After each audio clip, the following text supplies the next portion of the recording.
One, a 4-day symposium exploring how we create a legacy of empowerment for the Black British community and Black people across the diaspora. My name is Brenda Imanis, and I'm delighted to be navigating you through what has been so far an extremely thought-provoking, insightful bunch of conversations discussing a broad range of subjects that resonate with and impact our communities.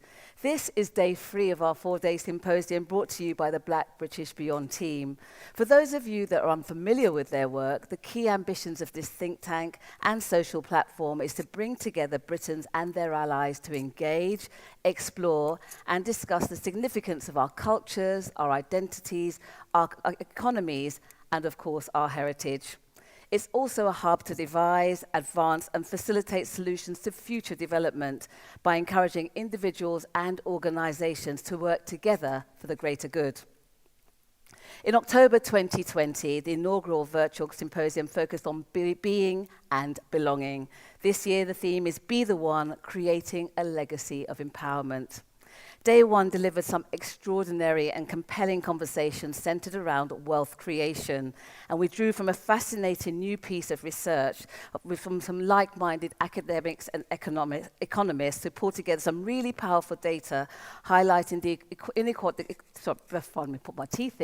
inequalities that prevent Black Britons from adequate access to capital, to opportunity, and to information. Wealth creation was genuinely looking at a radical, refreshing, progressive solutions to creating a legacy of empowerment. It was really a mind-blowing day. That was followed yesterday by our focus on Black beauty and entrepreneurship and how the industry can serve to either empower or disempower Black women. We talked about our own personal experiences as Black women looking for makeup, trying to find the right foundation. We also talked about how far we've moved on to the point now where we have Black women running billion-pound makeup industries such as Black Pat McGrath, how the change in the leadership of Vogue has made a huge difference to how we see ourselves and how we're perceived in fashion publications, and to how the new generation of Black influencers are empowering themselves to make us recognize that we have a place in the Black beauty industry. Today, we're focused on Black masculinity, from the narratives imposed upon Black men that serve to disempower them, to how they're taking back control and empowering themselves. This panel discussion and the whole day has been chaired by the co-chair of Black Britain Beyond, Bryan Bonaparte. So without further ado, to talk to you about how Black men have had to focus on working in a survival mode, to how they're empowering themselves to move the narrative forward to make sure that they have a rightful place in society. Can I ask you to give a warm welcome, please, to Bryan Bonaparte.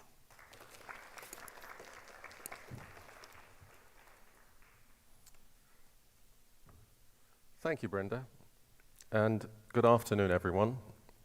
Welcome to day 3 of Black Britain and Beyond. Be the One, Creating a Legacy of Empowerment. So as Brenda says, today the focus is on Black masculinity with the subtitle of Surviving to Thriving. So what do we mean by that? Well, what we're hoping to be able to explore and unravel today is the understanding that historically Black male bodies have been commodified. They have been traded simply as goods. And this historic legacy still maintains today within society. And yet, still we rise.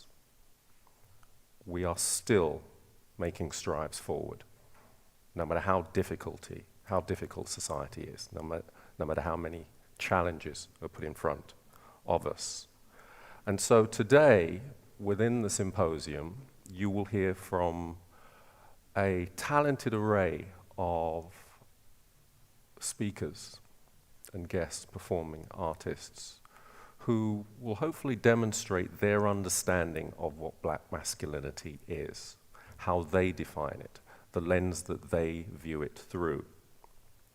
And what I'm hoping we'll be able to achieve, ambitious as it may be, is some sort of mandatory platform of how we understand Black masculinity within society, how it has been undermined, and how not just within our own culture, but our allies outside of that culture can have a better understanding and recognize how that we all need to work together to be able to enhance our understanding and our contribution towards providing a better society for black men.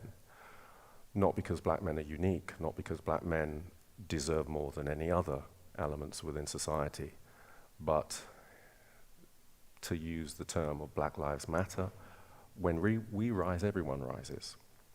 And so today, we have an opportunity really just to open up some, I suppose, some uncomfortable conversations.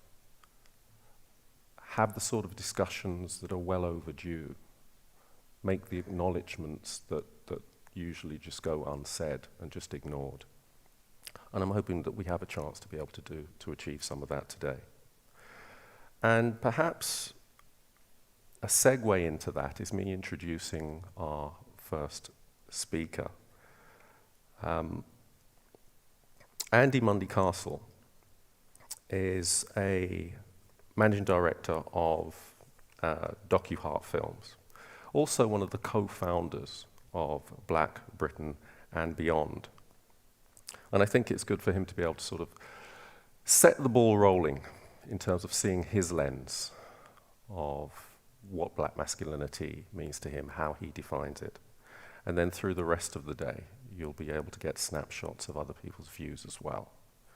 So, as they say, sit back, relax, and enjoy the ride. Welcome to day 3 of Black Britain and Beyond. Thank you.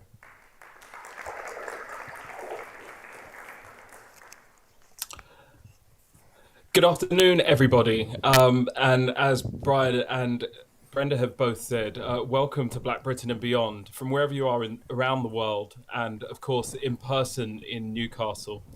It fills me with great joy that this event is where it is at today, and I'm so glad that you can all join us in this hybrid world that we now exist in, 2021.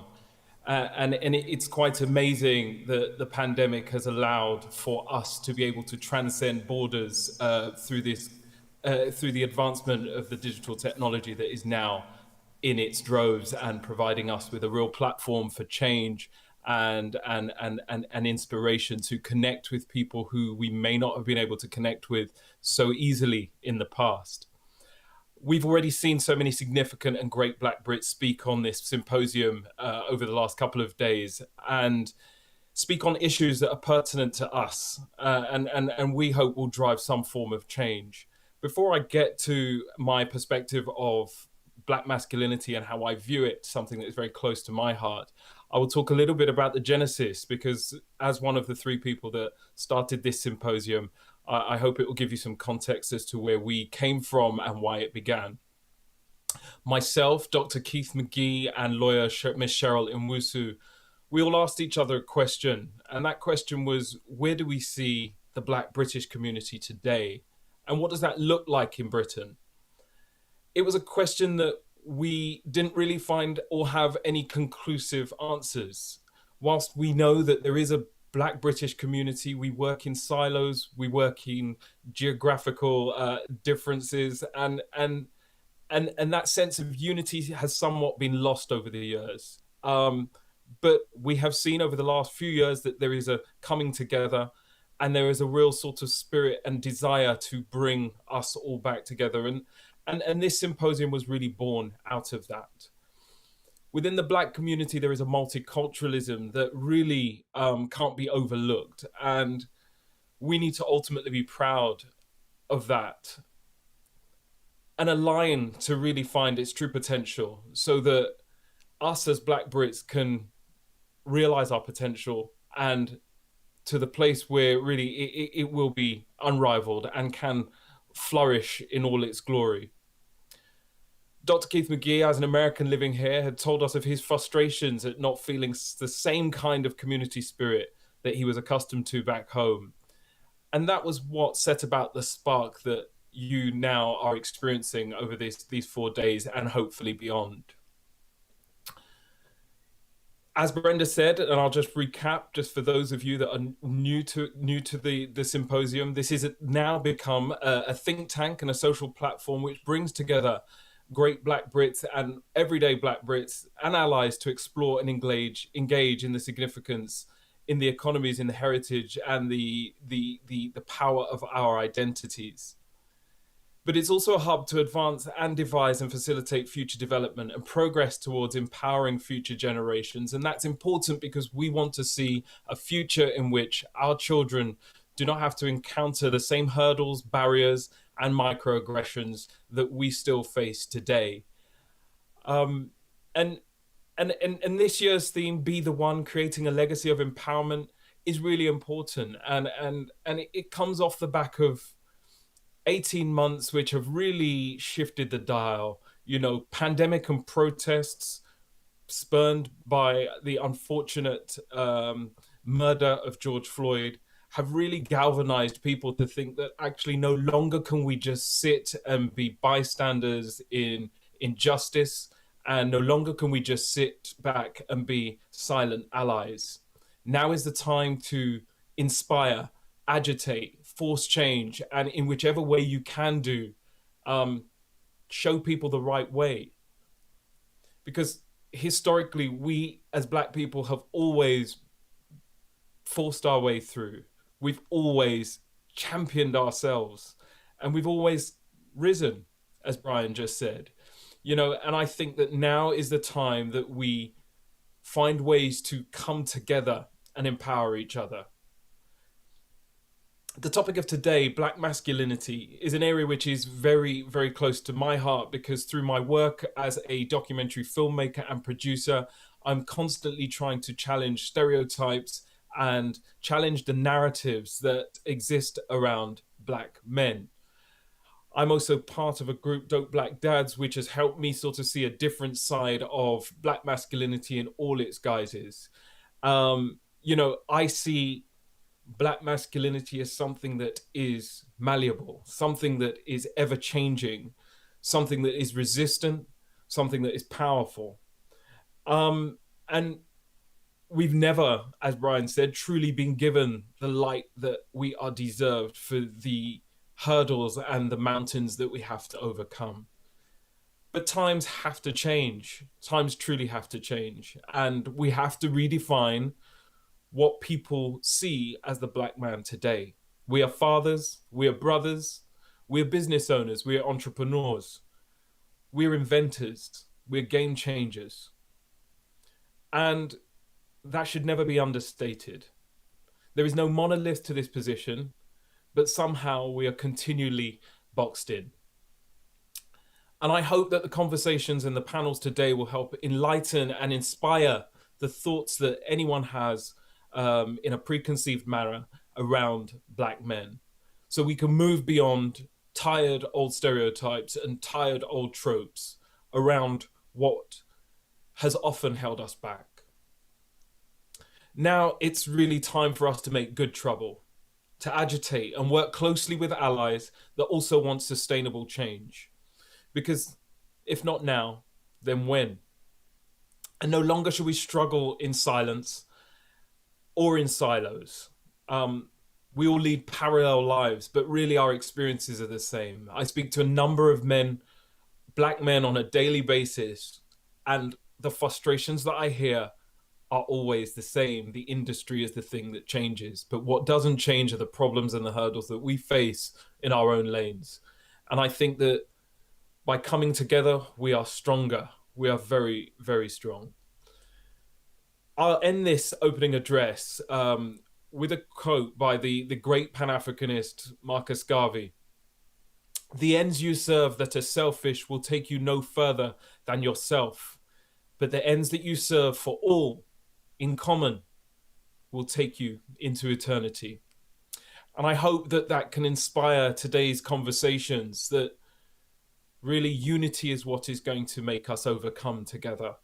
And I hope Black Britain and beyond will continue to grow in strength, and many more people will join this mission and join its endeavors and really sort of see what it was for its intention, continue it into the future, so that we do not have a place for our children that is the place that we have been living in. With that, I'll hand back to Brenda, and I really thank everybody, wherever you are in the world, for joining us over the last few days. And I hope that you take something that is important from this and network in a way that really shifts the dial. Thank you.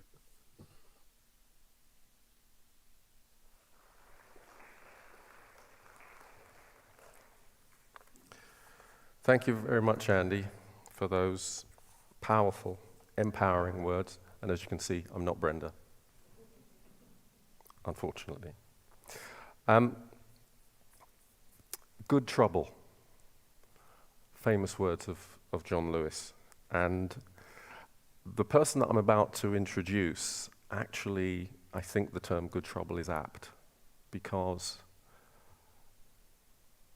around the age that John Lewis was, that the person I'm about to introduce you to was, he was an activist, but he was labeled as a troublemaker, to put it mildly.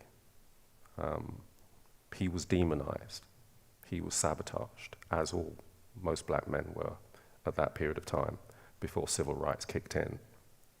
But for him, good trouble was recognizing the problems, recognizing the inequality, and taking a stance to make a difference and try to make change. And although a lot of what we will talk about today are the problems, the issues, the inequality, the social injustice around what it is to stand as a black man and try to demonstrate your masculinity in a holistic way. What it's also important for us to be able to do today is to champion what works, champion the future, to be able to demonstrate to you how bright the future looks, what it looks like when we rise and continue to rise. And on that note, I will introduce to you a young gentleman who is a native son of Newcastle University, an undergraduate in politics and international relations, who I am excited at the fact that this is what our future looks like. So without further ado, can I introduce you to Kip Man Ben.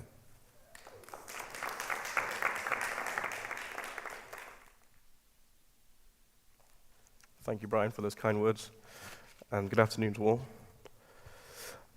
I wanted to take my time here today to talk a little bit about my own journey in exploring masculinity, some of the relationships between my own masculinity and my identity, and also some of the ways in which we can better support youth in finding their own versions of masculinity. On the one hand, I would describe my journey with masculinity as being a double-edged sword. On the one, it has given me a greater sense of self-identity and a clarity in decision-making, but also an increased sense of mindfulness too. On the other hand, it continues to be confusing in its very nature. It does not contain a set framework from steps from A to B, nor does it provide us with perfect masculine models for us to base ourselves upon. Instead, it requires constant adaptation. Much like Obama here, the ability to adapt was almost predestined. Having lived and experienced an almost nomadic lifestyle moving between continents and attending over a dozen schools before my 18th birthday, the ability to adapt had to become second nature in order to survive. Adapting to new communities perhaps unfamiliar with my expression of masculinity and self, adapting to navigate ignorance, being equally respectful of different cultures and ideologies perhaps not familiar with my own, and finding out what it means to be black and British in the northeast of England, but in an international context also. Being adaptable and malleable to the situation that surrounds you is not new thought, nor is it specific to the communities that I represent. Many often use words such as code switching to describe this process of suppressing a part of someone's identity in order to increase the comfort of others around you. This is often discussed between relations between races. However, I feel this issue is just as prevalent within our own communities also. This was recently reminded to me upon my return from New Zealand in the summer to the UK, in which I'd engaged in a conversation with a gentleman on Portobello Road. We'd quickly related upon the fact that we had shared Trinidadian roots and life in the UK.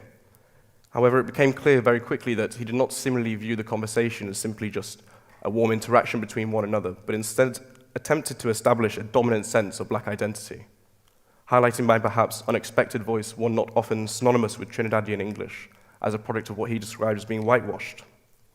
As if to say that somehow my relation to being black, I should feel less inclined to feel black and express my relation to doing so. This feeling of instant disconnection reminded me of the worlds that I straddle and for what I thought for many years were a collection of ill-fitting parts. This tendency to instantly disconnect in conversation and serves little purpose to our community and our shared goals. In my experience of exploring masculinity, it has not only given me a reflection on some of the challenges I had faced in doing so, but also the privileges which have allowed me to facilitate this process. People often think of privilege as economic privilege, something I'm sure that I have benefited on relative to many of my black peers. However, there is also privilege in other ways which is equally important and often less discussed, such as privilege in having educated parents, privilege in having a tight, supportive family, such as my grandparents, who are not only proving my point being sat here today in the audience, but who also followed and supported me in learning about my heritage in places such as Trinidad. And understanding as well, however, understanding that actually reaching out and seeing these places and seeing what my heritage is like gives me a greater sense of self and my masculinity. However, most prevalently and a privilege which I'd not consciously considered until this event is the privilege and peace of mind. In this instance, it's not necessarily an explicit advantage as such, but instead an absence of disadvantage, a sense of certainty and security during moments of distress.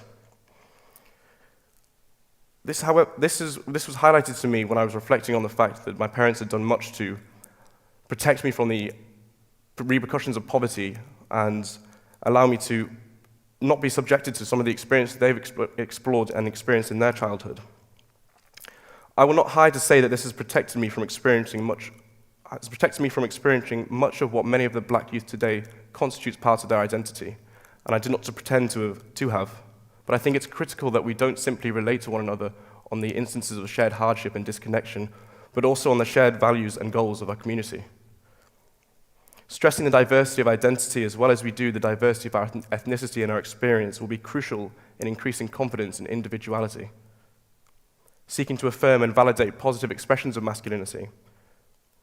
In my times of my life, I have felt most true to self has come from not only a validation of my internal self from just me, but also from people in relevant positions of power, such as my teachers. I can attribute my very presence on the stage here today to a particular teacher who encouraged me to take risks, even against resistance, encouraged me to take positions of leadership. And this is not strictly anecdotal. Addressing the disparity in representation within our education systems could truly, truly be a vital step in helping the youth of today find their own identities and seek their masculinity. This infographic here shows the sheer size of the representation inequality within our education systems. This has detrimental effects as students not only learn formal-based education, curriculum-based education, but also social education and the social interaction in which teachers act as the guardians of this. I can count on one hand how many black teachers I've experienced throughout whatever country it may have been, and I don't need any hands to demonstrate how many of those were men. We know that black students need the guidance and help and support of black male teachers. Recently, IZA concluded that just by having one black teacher between the age of grades of 3 to 5, dropout rates decreased by 30%. In 1985 in the UK, Shirley Williams' report, the Swan Report, concluded and corroborated this very fact, yet little has been done to address this disparity in the 30 years that have followed. This will be a vital step to help the youth find identity and seek responsibility, but also contribute positively to the greater society. Finding out about your own relationship between masculinity and self-identity is hard even before the additional challenges that young black men face. It is up to us as a community to identify these positive attempts, provide representation and resources in schools to support this journey, and understand that each of us can contribute and make a difference at both the micro and macro scales. It means giving youth a stage, both figuratively and literally. It means investigating into what areas we have the prerogative to make a sustained impact at the right ages. And it means creating strategies with the youth at the heart of decision-making processes.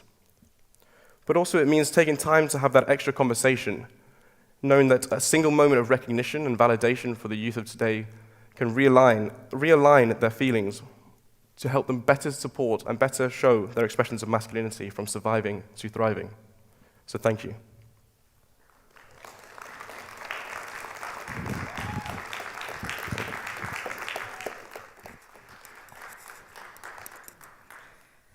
Thank you very much, Kip. A testament to a beautiful young man who, despite his years, has so much wisdom and experience to share with all of us. We're really grateful for that. Thank you. Now, Black Britain and Beyond seeks to not only educate, but to entertain and to inspire. And our next performance, we hope, will bring all of that together. Cabaret performer Ebony Rose Dark is known for her performances inspired by the themes of disability, ableism, racism, and the relationships in the LGBTQ plus community. She's a force, using her art and her creativity to open minds and hearts. This visually impaired cabaret performer uses her performance to tackle her aspirations, to be political as well as entertaining. I beg you to give her the warmest welcome that you can. Ladies and gentlemen, Ebony Rose Dark.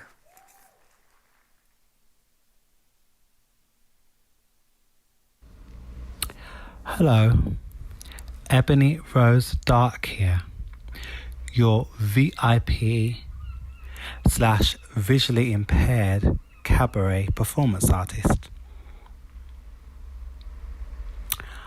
I am in a bright pink body bag, which stands out beautifully against black skin. I invite you to experience what it's like to not see exactly, to not see the shape of who is in front of you, down to the colour of their skin. I invite you to wonder,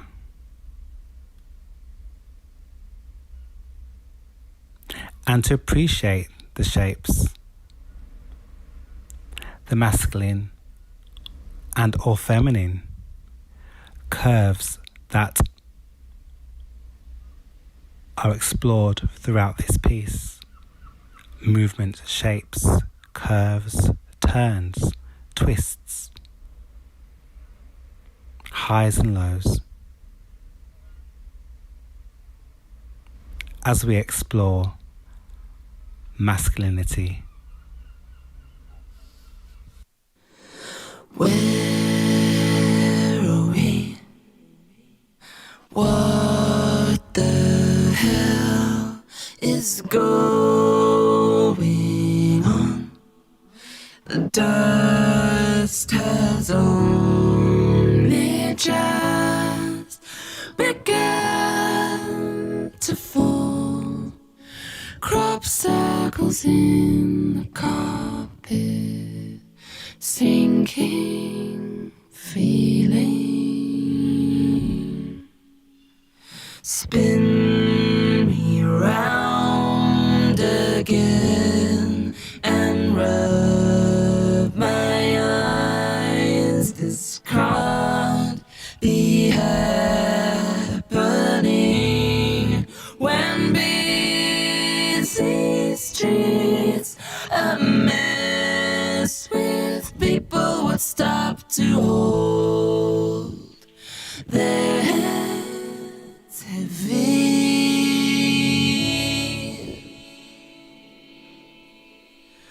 Hide and seek, trains and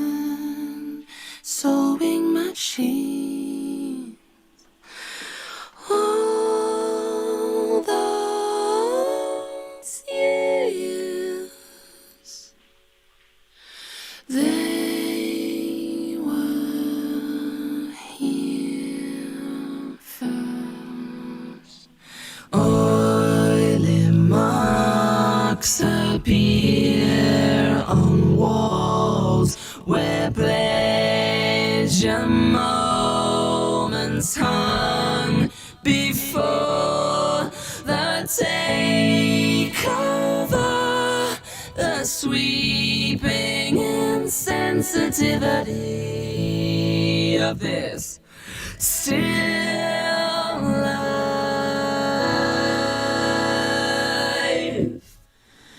Hide and seek, trains and soaring machines catch me around here.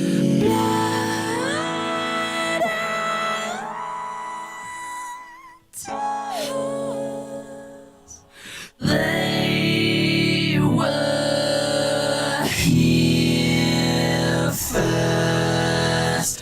What you say? That you only meant well, well, 'cause you did. What you say? That it's all for the best, 'cause it is. What you say? That it's just what we need. You decided this. What you say? What did she say? Rinse and notes keep falling out your mouth.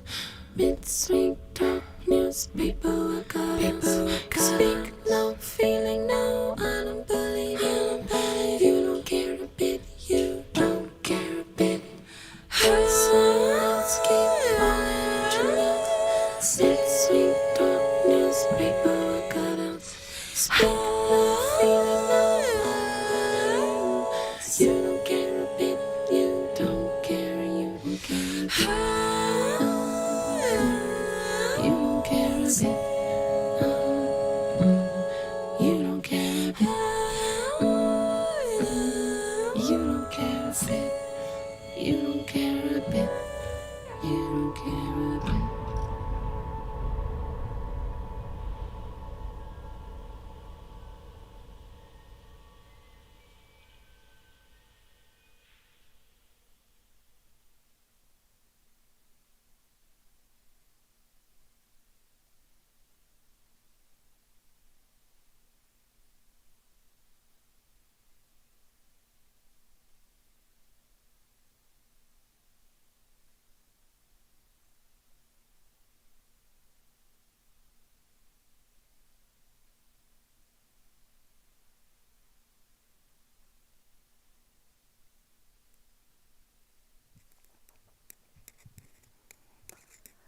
Another round of applause, please, for that powerful and engaging performance. That was so haunting. Now we have what our co-chair, Bryan, described as uncomfortable conversations, but necessary conversations about Black masculinity as we move on to our panel. And I guess what we stoke up good trouble. They'll be exploring the lived experience of Black men and seek to provide reliable information and anecdotes to guide and support and look at how they can guide and support their best selves. It will consider how Black men predominantly have to live in what they define as survival mode since birth, and whether how we define Black masculinity has been a help or a hindrance on that journey. So can I call Bryan back to the stage, please, to introduce his panel? And we'll need some time first to set the stage up and bring the chairs on. While they're doing that, let me tell you about tomorrow, which is the final day of this 4-day symposium, which will be looking at Black identity and activism, sport and celebrity influence. The symposium will explore the voices and influence of celebrity on issues of race and inequality through activism. It'll be chaired by famed footballer and sports media personality Shaka Hislop. A panel of guests will consider the rhetoric versus the right and the noise versus the need to empower the people towards justice. I must say, it just seems like the last 3 days in particular, we've had such amazing deep dives into a whole range of conversations. And I think that's sort of become the DNA of the Black Britain Beyond Symposium. So do share this with your friends. Those who have not yet seen any of these discussions, they are online, so you haven't missed anything. And they're obviously, you can tell them tomorrow between 12 and 3 is the time to be tuned in. I think we're nearly there in terms of getting our panel together. Is Bryan nearly around? If you want any more information, of course, about Black Britain Beyond, you just go onto the website. And we'd like to also take this opportunity to thank Newcastle University for all their support in making this happen. It's been incredible. And to our sponsors, Coca-Cola. Are we ready to go, Bryan? Yes, we're getting there. Over to you. Thank you. Thank you very much.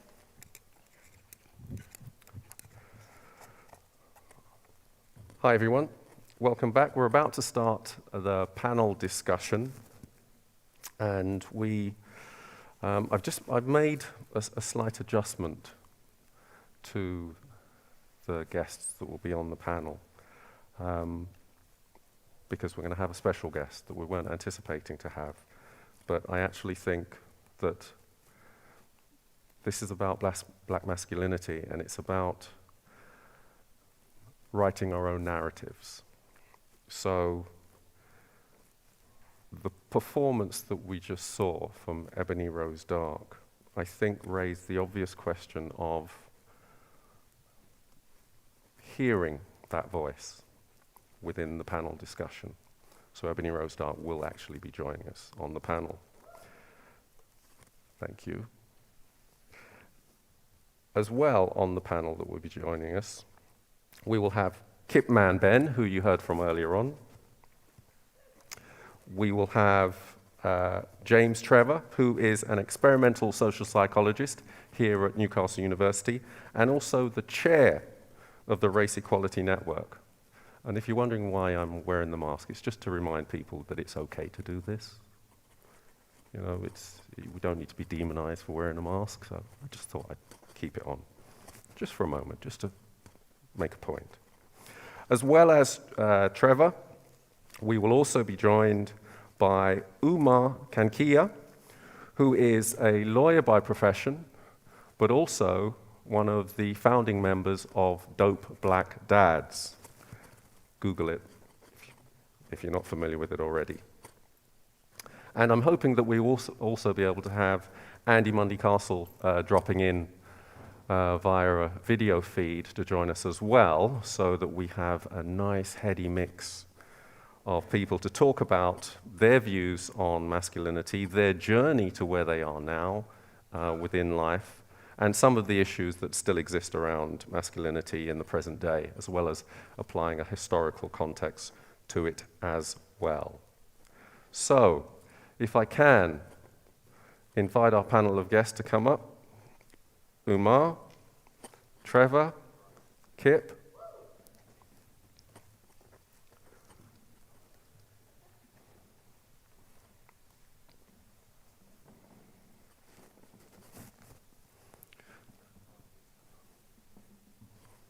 Okay, and our final special guest, Ebony Rose Dark.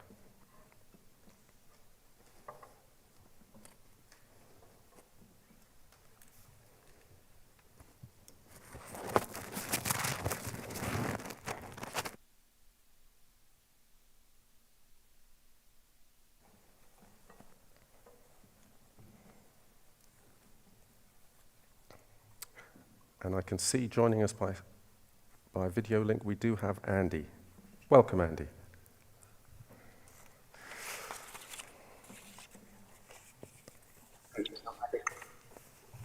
Okay.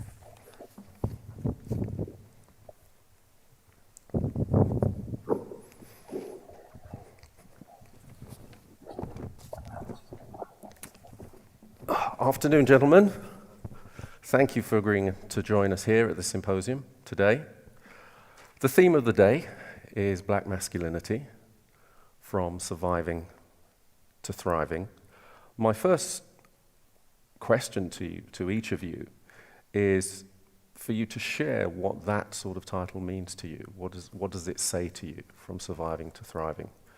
Is that how you recognize your journey? Are we still in survival mode? Or are we at the point where we are thriving? So, could we start with Omar, perhaps? Yeah, thank you very much. Thank you very much, Bryan, and thank you very much to Black Britain and Beyond for inviting me here this afternoon. It's great to be in Newcastle. Haven't been here for about 10 years, so it's nice to come back and see this lovely city again. But I think the question that you pose around survival to thriving, I think for myself, growing up as a young black man in Stratford in East London, it was very much in the 90s into the early 2000s about survival mode. You know, you're trying to get out of the ends, as it were, wanting to make something of yourself and trying to do a lot better. Now I definitely feel like I'm on the thriving part of my journey. I feel like I'm, having been qualified as a solicitor now for almost 10 years, practicing in the field of mental health and mental capacity law. I think it's important for me to be able to demonstrate to the next generation that it is possible to go from, having that mentality of I need to get out and survive to actually saying, you know what, we want to shift that focus. We want to create a scenario and a situation where people feel that actually we're not in survival mode anymore. We are very much about raising young black men, young black women into thinking that actually your destiny is not that you have to survive, but actually you can thrive right from an early age. And as a father, that's exactly the type of mentality that I'm trying to instill into my two children, and that's what I'm hoping that we'll be able to see going forward. Is this one of the reasons why you are part of Dope Black Dads? Absolutely. Dope Black Dads was set up about 3-4 years ago now. Marvin Harrison established Dope Black Dads, and it was very much about trying to shift the narrative around what it means to be a black father. Because very, very often we see and we hear from people that, being a black dad means you're a person that has multiple baby mothers, you have no contact with your children. And actually, Dope Black Dads looks to shatter that narrative completely. That is not the case. The people that I'm in the group with, that is not the case at all. We are people who are professionals, people like Andy, that's part of the group, Marvin, that's part of the group, lots of many black men that are in that group who are thriving, who are doing fantastic things in society. And that needs to be demonstrated and showcased a lot more, because the narrative that is out there about black men being, thieves or being kind of involved in the prison population and not doing much in society, that is a myth. And we need to shatter that myth, and we need to show people that this is what black people are about. So are you suggesting then that this idea that black men just procreate, have lots of children with different women, that is a myth, and that it actually isn't a potential career path that can lead you to Prime Minister? Well, no comment on that one. I'm sure that people can make their own judgments about that one. But certainly, I think from a black perspective, definitely not. I think that is a reflection of maybe a small minority of people. But unfortunately, what has happened over the years is that minority has been projected to be the majority. And when you look within our black community, within the community generally, you will see a lot of black men, black women that are absolutely doing fantastic work. It's happening, underground, it's happening, in the communities, but it's not being spoken about a lot. Why? Because it's not a popular narrative to have. It's much more interesting to have your front pages screaming out about the gun and knife crime statistics. It's a lot more interesting to talk about the amount of baby mothers that black men have. It's not fun or sexy to talk about the entrepreneurs that we have out there, the lawyers that we've got out there, the doctors, the nurses, people who are actually making a genuine difference and contribution to our community. So that's not sexy enough, but we're trying to shatter that narrative and trying to say, actually, this is the real reality of what it means to be black and British, and this is what needs to be promoted. And forget about that narrative that you've been portraying about us, since the 60s, 70s, 80s, and 90s. But the reality, 21st century black Britain is somebody who is here to achieve, who is here to succeed, and is actually doing that, and let's promote that more out to the public. As a father, how do you explain that push of that negative narrative within society to your children? I mean, my two are 3.5 and 6 years old, so they're not at the point now where they kind of understand that level of that kind of level of conversation around that. But certainly, I think as they start to get older, what I'm hoping for is that I'm not going to need to have those types of conversations. I think when my parents came over to this country in the 80s, and I was born here in the 80s, the narrative was very different. So, I think there was a lot of trauma that was associated for them moving from Nigeria to the UK that was kind of passed on to me. And then there was experiences that I had as a Black Briton that was born here that I'm trying not to pass on to my children, because I want to create an environment and a society whereby they don't need to carry those past legacies. I don't want them to be dealing with the negativities that I dealt with, that my parents dealt with. And actually, I want us to be carving a path for them to say, listen, we're here, this is what we're doing, this is what we're about, you can do this, and you can do better than what we did. And that's the kind of narrative that I'm looking to push. Okay, thank you. Kip?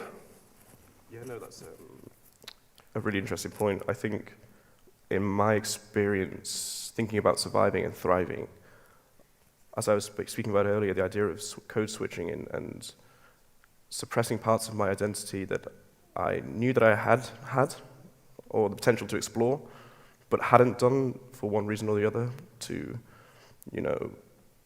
benefit in some way from not exploring it and not expressing it. I think surviving is understanding what's the person in front of you, what sort of preconceptions and misconceptions of who you are and how you act, and what's their sort of underlying assumptions about who you are, and how to navigate that by still respecting that. But for me, for a long time, I suppressed parts of my, expression of self in those moments. But thriving looks like being able to understand yourself and your expression of self, and then being able to apply that in all contexts without, the thought of judgment or changing responses to people, or that sort of expression of self, I think, is thriving.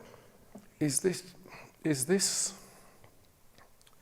sort of cognitive gymnasium for you, though, to be able to find that balance between who you want to be, who you should be, how society sees you? Is there a need for you to try to correct how society sees you? Or do you think your path is perhaps easier because of the journeys that your parents and your parents' parents paved for you? I think a bit of both. I think it's difficult to think about, I guess, trying to find the best way to articulate this, but that mental gymnasium is exhausting to have to, because it doesn't look the same, not even within our own communities. My expression of self and my expression of masculinity and my Black identity is just as difficult to navigate between our own communities as it is interracial relations.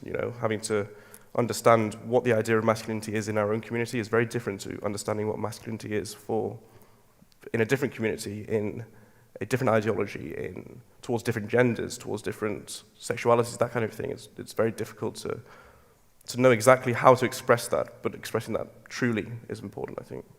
Could you perhaps give an example of those difficulties within our race, perhaps, for the audience that might not be that familiar with how we have to navigate, even within our own community, about our own understanding of who we are?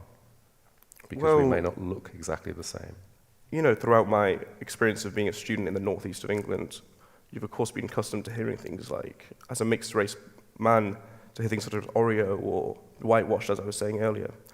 And they're fairly easy to brush off as an experience. That's quite an easy thing to understand. Okay, you're ignorant, you're perhaps not understanding my self-expression. But when that is, I guess, doubled down by people in our own community and elders in our own community, which is something that we, have a lot of respect for as our uncles, our aunties, the people who are above us, when they say the same things and reimpose the same points, that's a different kind of disconnection between one another, I think.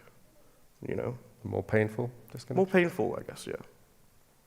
And how do you see light at the end of that particular tunnel in terms of how do we navigate our way through that? Because I don't want the audience to just to think that we're sitting here and thinking that the issues we have around black masculinity and what we're trying to highlight is in other words, it's society's problem. That actually we can just sit there and wait for everyone else to make sure they correct everything, and when they're done, then we'll take our rightful position. There is always a necessity to have our own house in order. Would you agree with that? Yeah, absolutely. I think we often criticize relations and treatment to ourselves by other races, and rightfully so, and absolutely so. But also having a look and taking that self-responsibility within our own communities, I think is really important to be able to, not only having other communities taking us seriously when we speak about the issues that face us, but also, to display that we can contribute in ways that are not stereotypically negative, perhaps, and such forth like that, yeah, I think. Thank you. Trevor, if I can move on to you. So, from surviving to thriving. Yes, that is a really difficult question. They've picked an easy one to start off with. Yeah, just dipping your toe in.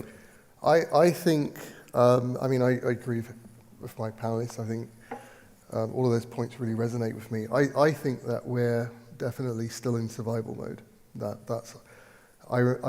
Actually, Umar and I had a connection because we realised that we are both from Stratford, East London. And you know what it was like in Stratford, right? Everyone's trying to survive. When you go through school, you're just thinking about, how to get money, how to, not get into trouble, how to, be popular and so on. And it is a struggle. We grew up on a council estate, and the thing that made a difference for me was that there was a library at the end of our street. And so, at a very early age, I could, my mum could take me to the library, and I would, could leave me there for a bit because it was a safe environment. And I discovered this love of books, and I was like, oh, this is brilliant. And that's what led me to, enter academia and then go on and study and do a PhD and everything. So I think there is this view, this misconception, I think, in society that, things are getting better, right? Things are getting better. And yes, maybe for a while they've gotten better, that might be the case, but things can get worse as well. We can go backwards as well as forwards. And, at the moment, we've heard, on Black Britain and beyond, some of the statistics, we've seen some of the figures, the pay gaps and some of the social inequality, and it's real, it hasn't gone away, the gap isn't closing, it's actually widening, if, we know from previous talks that's the case. And just to illustrate to the audience or anyone who isn't, a black male or a black woman, but when I got my PhD and I got my job and I came up to Newcastle University, I was super excited. I was like, going up to Newcastle, and I was here, I think, for about 3 or 4 days. And I went to Tesco in town. And as I went into the Tesco, and I was sort of dressed similar to what I was wearing now, but maybe without the blazer.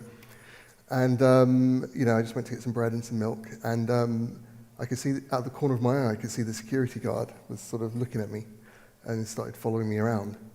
And I was like, okay, better be on my best behavior, don't do anything suspicious, because I want to create a good impression.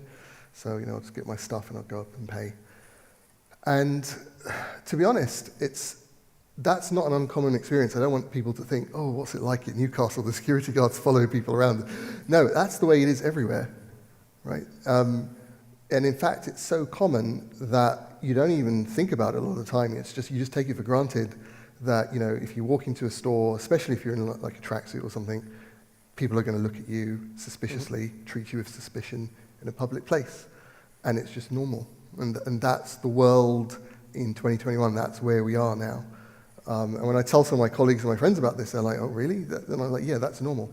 Every black person, especially black males, has that conversation at some point with their family members, their dad, their mum, their auntie, or someone who says, you've got to be a bit careful when you go out there, when you see the police, don't do this, don't do that. We still have those conversations, and that's a norm for our group. And So I think, if you're in that situation where, you're walking down the street and the police officer's coming towards you and you're like, you're very aware of it and you're very like, okay, just be normal, just be normal. Yeah, that's where we are at the moment if you're a black male. You don't go up to a police officer and tap them on the shoulder and say, hey, can you help me get directions? You'll see a white person do that. You won't do that as a black person. They'll like turn around and tackle you to the ground or something. So I definitely think we're in survival mode. And I think we're stereotyped a lot. That's come up already. We're stereotyped a lot. Kip mentioned the lack of black teachers in schools. We have a very common stereotype that black students, particularly black males, are not very good at maths. And we know, like I know certainly, and you'll know as well as a psychologist, there's this thing called stereotype threat. And it's really quite a powerful effect. And you can test this very easily. What psychologists did in the 90s was they would set up a very simple experiment where you would get white students and you would get black students. And you would tell the white students and the black students that they're going to do a test, like a maths test. And the test was identical, but what you would change is what you told them what the test is for. So you would either say it's a test of your intelligence, or it's just a test just to help us,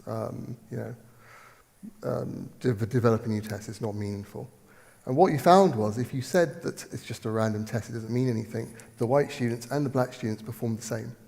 But if you said it was a test of intelligence, the black students did much worse. These effects have been replicated many, many times, and what happens is when you have all these stereotypes and you're a black male and you're like, I'm aware of what these stereotypes are, you're constantly sort of monitoring your environment, you're constantly trying to suppress these sort of negative stereotypes, not behave in a certain way. And all of this creates a lot of stress, right? It all creates a lot of stress. And you can measure this stress. We do experiments at Newcastle University. We can measure the stress. We have, we have things that will measure your cardiac output, measure your blood pressure, measure your heart rate variability. And actually what you can do is you can just get a person, get a black male, and you can tell them something about stereotypes across, against black males, and you'll see their blood pressure goes up. You'll see their heart rate speeds up, and they're stressed. And this, can you imagine what it's like living that 24 hours a day, every day of the week, every month, every year, constantly having that little bit of stress, that little bit of, I've got to perform, I've got to be at my best, I've got to show other people that we're not like that. It's tiring. It's very tiring, and it means that, I say this partly jokingly, but also partly seriously. In the UK and in the world in general, men tend to suffer from high blood pressure. They tend to be more at risk of heart disease, stroke, kidney failure, and so on. Black males particularly tend to suffer from high blood pressure. Mm-hmm. If you go onto the NHS website and you look at risk factors for high blood pressure and heart attack, one of the risk factors is being of African Caribbean descent. It's so common, it's so normalized, it's so common. Now you could say, oh, well, I don't know, maybe black people have narrow blood vessels or something like that. You could come up with some sort of biological explanation, but really there isn't. Really the explanation is that black males are more stressed. And if you're more stressed, you're going to have more blood pressure, you're going to be more at risk of heart failure. But a very fascinating point that you're making there, and I just want to expand on it slightly before I move on. The manifestation of that stress. Yeah. The statistics demonstrate what that manifestation looks like. Yeah. Higher levels of incarceration, higher levels of mental health sectioning, yeah. higher levels of school exclusion. Yeah. So we're not talking about stress in adulthood, because as a psychologist, you can testify to the fact that up until early adolescence, the stress levels of a young black boy are the same as a young white boy, Asian, whatever community you are from, whatever race you are from. The levels are the same up until a level of adolescence. Beyond that, you start to see the change. So the stress that you're talking about, it kicks in at an early age. Absolutely. I think, I guess what I'm trying to communicate, especially, it's very difficult if you're not part of a group to imagine that lived experience of that group. Mm-hmm. And being stereotyped and being part of a particular group that faces social inequality, victims of, I know people don't like that word victims, but it is what it is. If you're discriminated against and you're disadvantaged, you're a victim, right? But victims of proactive policing, right? All of these things will create very real consequences. And it's sometimes when you look at the data and you say, oh, black people are more likely to be arrested, and you say, oh, well, it's something about black people. But actually, this is very real physical changes that you can observe. You can observe it physically in the body, and then you can observe it in behavior in society as well. Mm-hmm. So these aren't, things that we're sort of making up and sort of saying, actually, if someone's got blood pressure of 150 over 110, they're more likely to have that when they're a black male. They're, statistically more likely to have a heart attack. This is what we're talking about here. And I think, this is why, your point about us all being the same at a younger age is exactly why I don't think it's anything medical. I think it's actually about society, because we are all the same when we're younger, but as we get older, we become more aware of our masculinity, we become more aware that we're black. We identify more with this, because you can't not identify with being black, you can't not identify with being male. And strong identification is one of the things that puts you more at risk, because you can't just brush it off, you can't just forget about it. It's there all the time, every day. Yeah. Thank you. And you use the term identity, which is, I think, an excellent segue into introducing my next guest. Hopefully everyone saw the powerful performance that was presented by Ebony Rose Dark. But as you sit with us here, you wear two hats, don't you? Yes. Ebony Rose Dark, aka Mikkel. That's two sides, a cabaret side and then a more just normal, whatever normal is. And in terms of the whole masculine thing, I would say, I think masculine is a bit like the colour purple. It's kind of there's always for me a kind of a pinky thing going on, and that's the feminine, the colour purple, masculine, feminine, and that's kind of how I find it the best way to express myself as a cabaret performer, even as a dancer as well. And I think generally, from day dot, as black people, I think black men and women also have pressures on them to be a certain way. So to challenge that, that's an individual journey, or maybe something that your parents would support you in. I mean, my mum, for example, an example would be my mum never really, she kind of supported me to be who I wanted to be. And I changed a lot over the time, from since I was a child to when I went to university.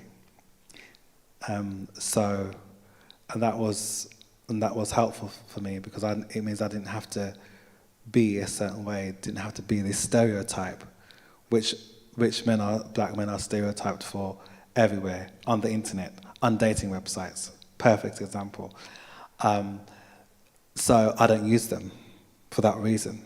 I haven't got time to speak to people about what they're expecting or who they're expecting to meet.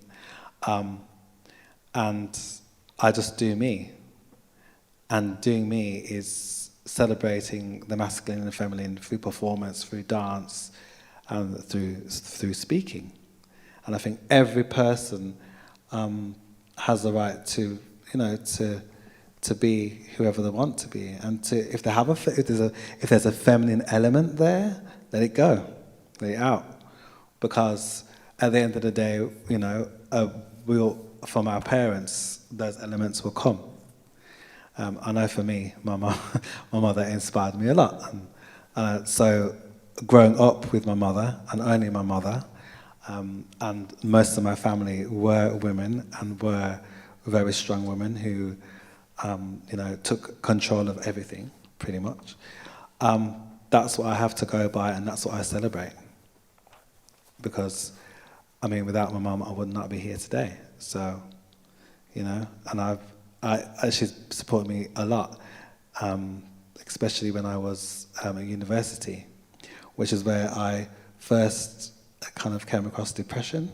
I didn't know depression until I went to university. And yeah, that was a very difficult time.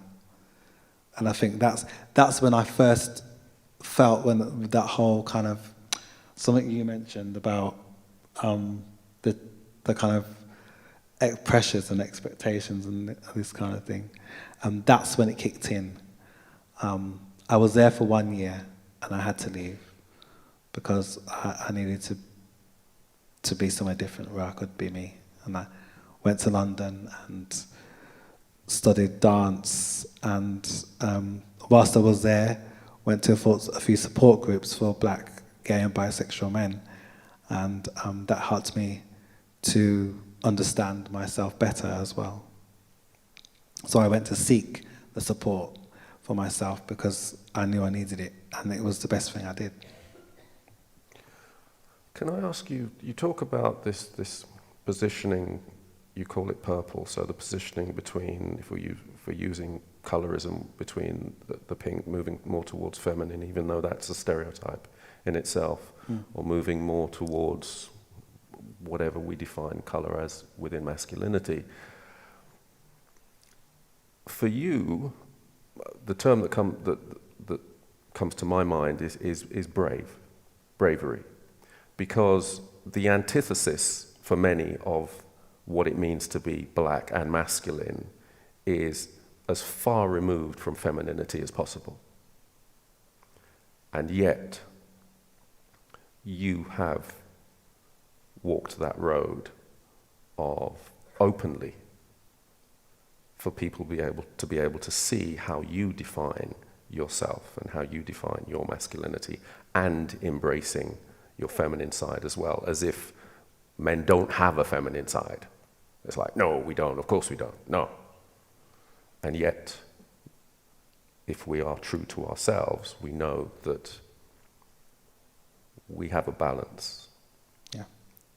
And until we can embrace that, we have this dissonance. And perhaps for you, it was a catalyst for the depression, perhaps. But you've talked about your mother. Was she the sort of rock that allowed you to be able to say, yes, this is who I am, this is me? Or were there other allies within society that allowed you to emerge to the person that you are? I would say for me it was my mother first. Just in terms of my career choice was, I was originally supposed to do business studies, but I fell into performing arts through dance, which is where dance is a space where no matter who you are, man or woman, it's a space for expression, and I believe that's where everybody, particularly men, black men, when they're on the dance floor, wow, all shapes happen, all things happen, you know, and I experienced that thanks to the next person, which I'm going to mention, was a person from a gay bi group called Delis Al-Khani. And when I met him, I was like, wow, there's somebody like me, a gay black man. I was like, I couldn't believe it, because I couldn't believe there was such a thing until I went to London, went to London, and I was like, okay, you know, there's other people like me, I'm not alone. And that, for me, just was the icing on the cake. My mother said yes to me being who I was, and secondly, agreed to the very unsteady, unpredictable career path that I chose, which is the arts, which is dance, which is cabaret. They're very rocky roads, but I love them, I'm happy in them, and secondly, to accept me who I am, and that for me was the best thing ever. That just kind of put me on a good path, mentally and physically. Thank you. Andy, if I may come to you. From surviving to thriving. Are we still in survival mode, or is there clear evidence that we are thriving? We are able to comfortably demonstrate a true black masculinity. Can you hear me well? Yep. Super. So firstly, I will have to apologize because I'm doing that very masculine thing of going to pick up my kids in about 20 minutes time. So there is a real role reversal going on in my house at the moment. Or it is the new definition of what it means to be a man, a black man. So apologies for that. But I'm so enthralled by what is being discussed here. And I think for me, it takes a case of reframing how we see the survival that we've had to endure, right? Because everything that, we have achieved or overcome as black men is from a place of necessity. It's from a place of, actually, I just have to do this because I have to be the best. I have to be brilliant. There is no in between. There is the very rock bottom, or you are a superhero. But so many of us are average and doing amazing things. And so that leads me to sort of thinking, how do we redefine what thriving actually means? Because for me, thriving is actually about being emotionally rounded. It's about being good at what you do. It's about being there for the people that love and need you the most. So this idea of moving from survival to thriving, I wholeheartedly believe as a community of black men, black queerness, black otherness, we are really in a place of thriving. I truly, truly believe that, we have seen a sea change. I think that, yes, there is this element of, we're still sort of leaving the shackles behind. But if I look on this panel today, I see, 5 beautiful beings that are actually kind of, showing us that actually we are capable, we can be here, we can stand on our own ground. I think the quicker we can get away from this mentality of survival, the better for everyone, because I've been in my industry, I'm a television and film producer, and I've been in this industry for almost 20 years now. And I can wholeheartedly say I've only felt visible in the last 2 years. And I think that, that's largely down to that sea change that I am talking about, where when you are prepared to put your neck out on the line and say, well, actually, I'm not going to stand for that bullshitness anymore. I'm not going to stand for the average, the average perceptions that you have of me. I will walk in my own shoes. I think we then really start embracing that concept of being able to thrive. You made a joke at the beginning of this regarding Boris Johnson, and I just want to think for a second: what if Boris Johnson was a black man? It would be a national joke. He would have been out within a couple of months. He would have been bastardized across every press imaginable. And I think that when we look at the challenge that we have, there is a great marker of what this country holds up as somebody that is an upstanding individual. And I can show you a plethora of black men who far surpass that idiot. And I think that I think we need to understand that the challenge we've had is greater than the things that we are overcoming in our own little ways, and the ways that we are winning in our own little ways. We do have to be superheroes to just be average. And I think we really have to sort of reframe the way we look at survival and redefine how we see what it is to thrive. So that's kind of, I hope that gives you a sense of kind of where I come from with that. Definitely tells us how you feel about the Prime Minister, yes. Thank you, Andy.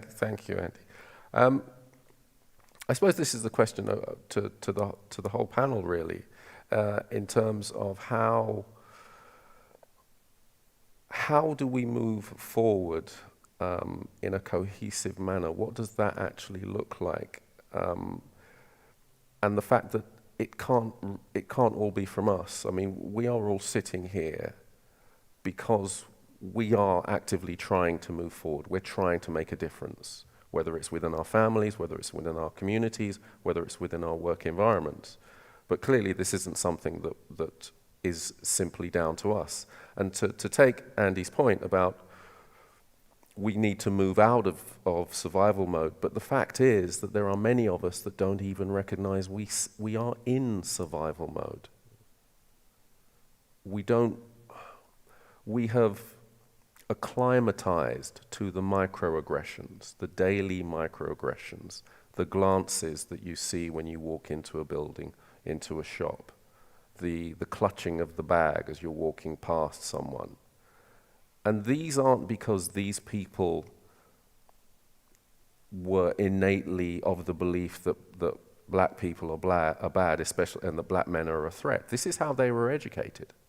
So how do we move beyond this? We can educate ourselves, but do we not still have a society out there that still defines us with the old-fashioned stereotypes? Umar? Yeah, I think allyship is absolutely key in all of this. And I think when I say allyship, I'm talking about across the board. So one of the things that I remember, going back to the summer, Euro 2020, England run to the final, and Saka, Sancho, Rashford all missed their penalties.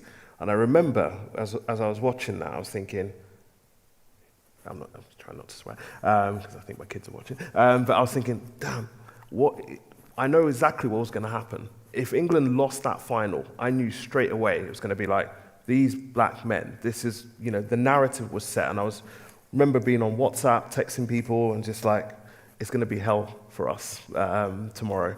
In fact, not even tomorrow. I'm just waiting for the front pages, because I literally stayed up afterwards waiting for that first edition of the front pages to see how it was going to be portrayed, because, I've grown up in that way, thinking if a black person does something negative, then it's going to be out there for all to see. But I was pleasantly surprised by the newspapers and how they kind of portrayed that. And actually, those black men were not demonized for, losing the final, but actually they were celebrated. And kind of, to me, that was a huge shift compared to stuff that's happened in the past. And I think it's through things like that that's going to help to change that narrative. So when you're talking about the person that's clutching their purse, or that security guard that's looking at you funny, and I see that all the time, even when I use self-service, that option, would you like to print receipt? I still press yes, because I know I'm waiting for that person to look at me, to go outside, because they want to challenge me. I just know what's going to happen. But seeing how the media portrayed it, for me was like, okay, we're starting to see a bit of a shift. It's a small shift, but it's a shift. And I think when we see more of that happening in society, that in itself is going to turn people's heads and start thinking, oh, okay, well, if the Sun or the Mirror or the Mail are saying that they're okay, then okay, yeah, that's fine. But it's not just reliant on the media to make a difference, but us having those conversations in our communities, having those conversations in our workplaces, and actually not being afraid to challenge people in the workplace. I used to be, when I was a junior lawyer coming up, just kind of like, okay, yes, blah, blah, blah, and not really wanting to challenge things because of being afraid of being ousted or whatever. Now, maybe, I don't know, maybe it's age, being qualified for almost 10 years, I now just don't really care as much anymore, and I'm actually not afraid to challenge people and actually try and put them on notice. And I think after, obviously, the George Floyd and the Black Lives Matter movement, I saw that as a great opportunity for us to start having those real conversations and actually starting to engage in those ways and saying, well, okay, we're talking, that's great. You're having uncomfortable conversations, that's great too. But we're not just going to leave it there. What are you actually going to do to make a difference in your organizations? What are you actually going to do to bring black people to the table? And not just doing it in a tokenistic way to say, okay, hey, look, we did the whole blacked out our Instagram pages and did whatever, here, yeah, we support Black Lives Matter. No, what are we doing to actually actively get black people involved at the decision-making table and in those positions of responsibility? And I think doing that on a collective basis, working in the workplace, in the community. I think those kind of things with allies is what's going to drive the change. And I think we have to continue to push forward with that. We can't just say, okay, this has happened, it's all good, 18 months down the line. No, we want to actually see change, and we need to continue to push that. And it needs people like us to have those conversations, and people like us to continue to push that agenda forward. Thank you. Before I come to Kip, I know, Andy, you need to go, but do you have any final comments that you wanted to make before you need to leave? Sorry, could you just remind me what the question was again there, Bryan? Are we the ones that can have to continue doing the heavy lifting? Or is there a need for re-education within society, not just amongst us, black men? I think we've learned that, sort of relying on others is a very hard thing. I think we do have to galvanize each other. I think it does largely fall on us to continuously be that change that we want to see, to use that very zeitgeisty phrase. I feel that, allies are great, but I think there is always going to be those nuances that really can only come from within. I think to Umar's point, it's about it's about challenging people and not accepting, I realized that when I saw my value and when I was prepared to say, no, I'm not going to stand for that other people fell in line.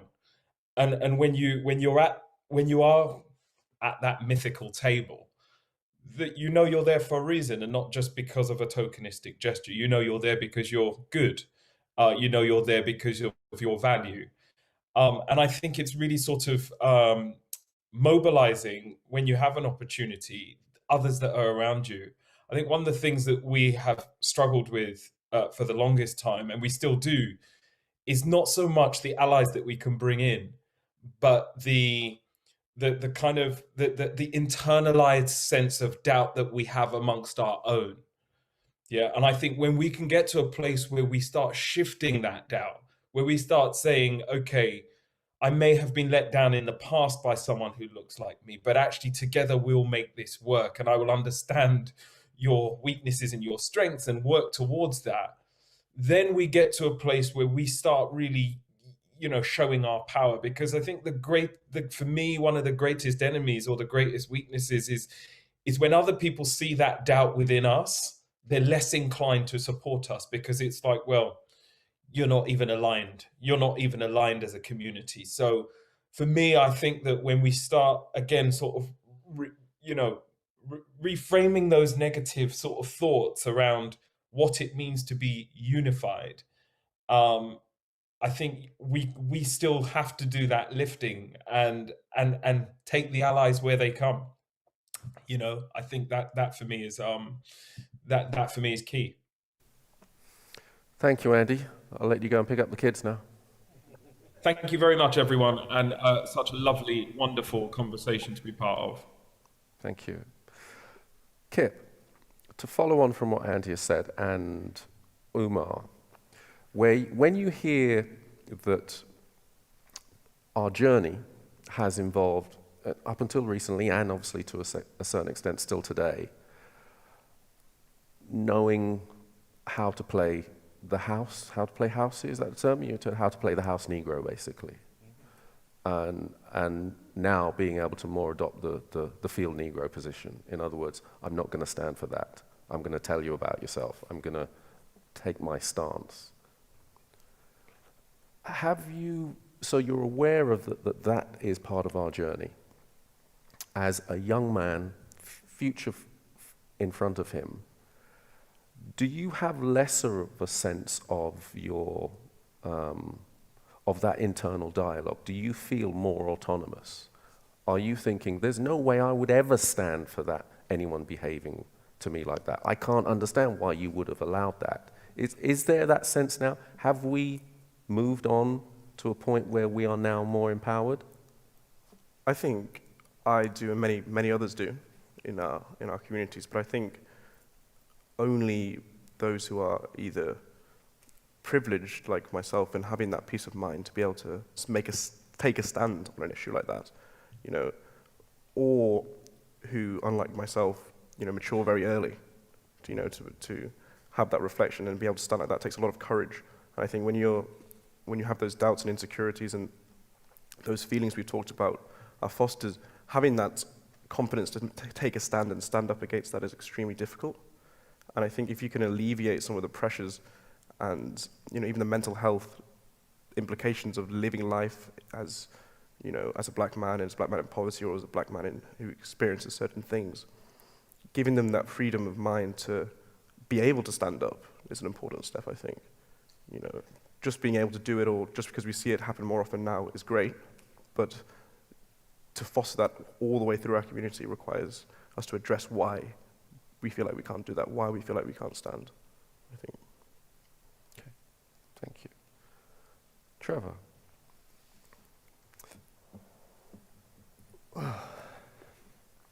We're still in survival mode. The facts are the facts. And you talked about stress, and so we still have a generation out there that is within this survival mode, a younger generation that is within this survival mode. How do we rescue that generation before it gets lost, before it falls further into the system? We still have the highest levels of unemployment are young black males. We still have highest levels of exclusion. We still have the highest level, 3-4 times higher levels of incarceration. Still higher levels in terms of stop and search, 9 times more likely to be stopped and searched. 18 times more likely to be stopped and searched under a Section 60. For those that aren't aware of what a Section 60 is, in other words, the police need no reason at all to stop you. They just had a bad day, they can stop you under Section 60. 18 times more likely to be stopped. These are facts on the ground as we speak now. How do we create a safe cognitive space for young black men? I have a lot of faith actually in our young people. I think young people today are actually a lot more mature, a lot more aware of these issues, I think, compared to previous generations. So I'm sort of secretly hoping that our young people will engage more politically and show MPs that their voice is important, because I think young people don't get listened to politically very, very much. So I do have a little bit of faith in that regard. It's difficult, I think, in terms of masculinity. I think one of the things about masculinity is that there's this theory called precarious manhood. And one of the things about masculinity, we're doing, I have a student at the moment who's doing a project where we actually threaten masculinity to see what response it has, what sort of stress response, and whether that leads to, sort of antisocial behavior. And one of the things that we've learned is it's very, very easy to threaten masculinity. Masculinity is much more precarious than womanhood, because you have to earn your masculinity. This isn't just for black males, of course. This is for everyone. Mm-hmm. You've constantly got to prove your masculinity. So I think having a more flexible definition of masculinity, not trying to prove yourself, not being so concerned what other people think, I think is very important. In terms of how to, whether we need to do it ourselves or whether we need to get others to help us, this is something which I think has created so much debate recently. When Martin Luther King got his degree at Newcastle, one of the things he spoke about was, he talked about changing hearts and minds, and I think he was of the view at the time that you couldn't actually change the hearts and minds of the white majority. You can't change what Boris Johnson thinks. I'm not going to try. What you can do is change the law, and then hopefully the hearts and minds will follow. I think probably you need to do both. I think you need to change the laws, but you also need to change hearts and minds. When you talk about the England footballers that missed the penalties, you could see that, the hearts and minds were with the England football players. And I think while we have a lot more autonomy than perhaps we realize, and while we can certainly stop engaging in intergroup competition, stop trying to say, oh, my problems are worse than your problems. I think minority groups need to come together more. I think black communities, Asian communities, the LGBT community. I think we all need to come together more and not be competitive between ourselves. But I do think that if you want to achieve change in society, there has never been historically any meaningful change that hasn't involved the majority group, right? You know, black people, we would still be slaves if it wasn't for white Quakers who said, actually, this is against my religious beliefs. You know, women wouldn't be allowed to vote if it wasn't for men saying, actually, no, this is wrong, right? The LGBT community wouldn't have what rights they do at the moment, although they still don't have as many rights as they should, but what the rights that have been earned at the moment wouldn't have been achieved if it wasn't for straight people actually saying, yeah, you know what, pride is good, we need to support, you know. So I think But that is obvious. But that is stemming from the pressure from the oppressed, from the minority, pushing the majority to actually say, "Come on, now you need to do something." Pushing, but also communicating, also getting allies on your side so they can understand what it's like for you, and showing that actually it's not just about skin color; it's actually about, you know, a system that doesn't work for a lot of people. You know, we're talking about a lot of things in terms of black males. A lot of what we're saying could apply to white working class males. And I think when people, again, when you realize that if you can get white working class men to understand that the same issues that they have are the same issues that black males have, you know, then I think you start to get a significant majority that can actually change things in society. So you do have to, I think we do need allies is what I'm saying. I think you need to be political. You need to understand that, you know, you need allies on your side. One thing I would say is that there are different motives. There are different types of allies. Some allies will help because they genuinely care. Some allies will help because they see a disadvantaged group in society. Other allies will help because it's good for them or it's good for their group. And so by helping, you might find organizations that, you know, endorse a race agenda because it's good for their organization, or it'll be very negative for the organization if they didn't. So be aware of that. It's not necessarily wrong. It's just kind of the way it is, and just be aware that allies help for different reasons. And if you're sort of aware of it and you understand that politically, then actually you can start to shift things around. Yeah. Thank you. I think my time is close to up, but I wanted to end with you, Ebony, Mikhail, because watching your performance, there was a word that came to my mind was freedom and a sense of truth. And the way that society is constructed, it is very difficult for black men to live their truth without it being criticized, demonized, questioned. And I just wanted to know whether or not the lens that you see the world through, you can actually see a path to being able to live your true self, whatever that is, whatever your sexuality is, whatever your views are. Can you see a path? Can you describe potentially what that path may look like? For me, it's been a case of determination. I mean, at the age of 5, my sight, my vision changed, and there was a year of nothingness, nothingness as in hospital appointments, that's all you know. And then to be going to a different school, which, okay, yeah, that was for me, it was for visually impaired people, and to continue that to the age of 18, then to go into the mainstream, and to kind of, by then, decide that you want to follow something through. It's a kind of, for me, it's about determination and believing in yourself, and also, and then along the way, finding others that are, follow the same path. So that kind of thing of strength, courage, and wisdom, and to believe in what you're doing, and to share that with other people as well, and to talk about it, down to discussing race in the arts, for example, or masculinity in the arts, and having these very, at times, awkward conversations, but they need to be had. So for me, there is freedom, but I think for me, I created my freedom. That's that, and I think everybody is capable of doing that. No matter what age you are, and who you are, it's there. And my thing is, if you want to do something, and if you believe in it, and you're passionate about it, I mean, I guess I could be quite stubborn, because I am an artist, and that's what I enjoy, and that's what I love doing, that's what I love sharing with people, even if it's to teach or to perform to or to talk about.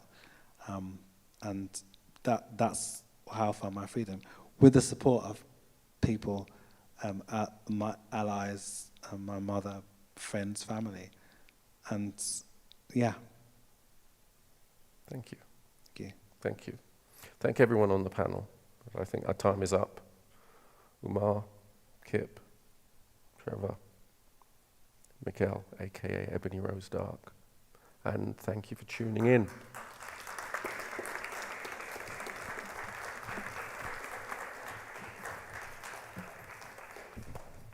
And a huge thank you to Bryan for moderating that. And I'm going to admit a guilty pleasure. I get great pleasure, I must admit, from this listening to male conversation and them not knowing, because I think it's the most insightful and engaging and sometimes entertaining thing ever. Sometimes you think, my God, really, brothers, is that the case? But other times I am just overwhelmed by the insight you get just by listening, because I think you never really understand someone unless you can A, walk in their shoes, or actively listen to their lived experience. And I think the lived experiences that we've heard shared today have really touched my heart and really broadened my perspective on what it means to be a black male. And I'm a black woman who lives with and had, spent my whole life surrounded by and engaging with and being angry with and loving black men, and I never ever stop learning more and more about them. So I really I pray that this conversation goes out to a wider audience, just to get a genuine, authentic understanding of just how challenging, exciting, thrilling it is to be a black male in this world. And I'm really glad that we started with difficult conversations, but we ended on such a positive note. And I think it's important when you get with Mikkel or Ebony, arts allows you that. The whole privilege of art is that it allows you to be vulnerable and it has that power to transform lives. And we've seen that few minutes we had with you in performance was compelling. But to hear these authentic voices and these stories, I hope you got as much as I did from that. So can we give them another round of applause, please? There's still a lot to take in, including hearing Andy say that he's only felt visible in the last 2 years, when I know how incredible his work is. But there's a lot to meditate on, so we're going to take a aha moment just for 10 minutes and take a break. I really genuinely hope that you've enjoyed what you've heard so far. Please help us to spread the word, because this work is so, so important in terms of us moving forward and creating a legacy of empowerment. Love you for being here. Take a 10-minute break and we'll see you on the other side. Thank you very much.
Creation and Beyond, a 4-day symposium where we engage our audience with an eclectic range of contributors and experts looking at subjects that resonate with our community and impact our lives.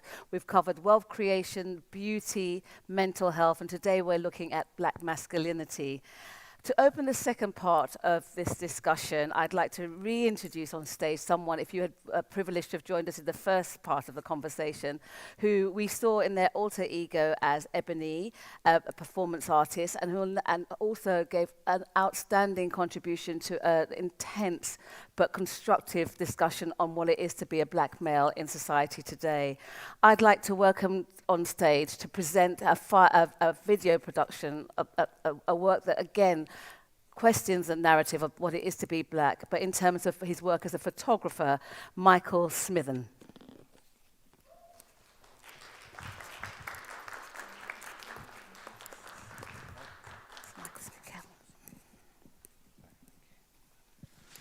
Hello, yes, this piece I'm going to show you is, for me, the piece is a combination of African and contemporary dance. African dance, which is quite masculine and feminine as well, and contemporary dance, which is again masculine and feminine as well. And I think this piece, for me, brings together the two. And yeah, I won't say much about my outfit, but what I will say is freedom. And yes, I think before photography was mentioned, and I do photography as well, and I'm thinking now I should have shared some of my photography, but this piece is a perfect combination of masculinity and femininity, and it's to an a cappella African and Belgian group called Zap Mama, and here it is. Yeah.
A haunting and dramatic dance piece there by the multi-talented, visually impaired performer who I mistakenly described as Michael, but it's Mikael Smithen. Can we have another round of applause, please?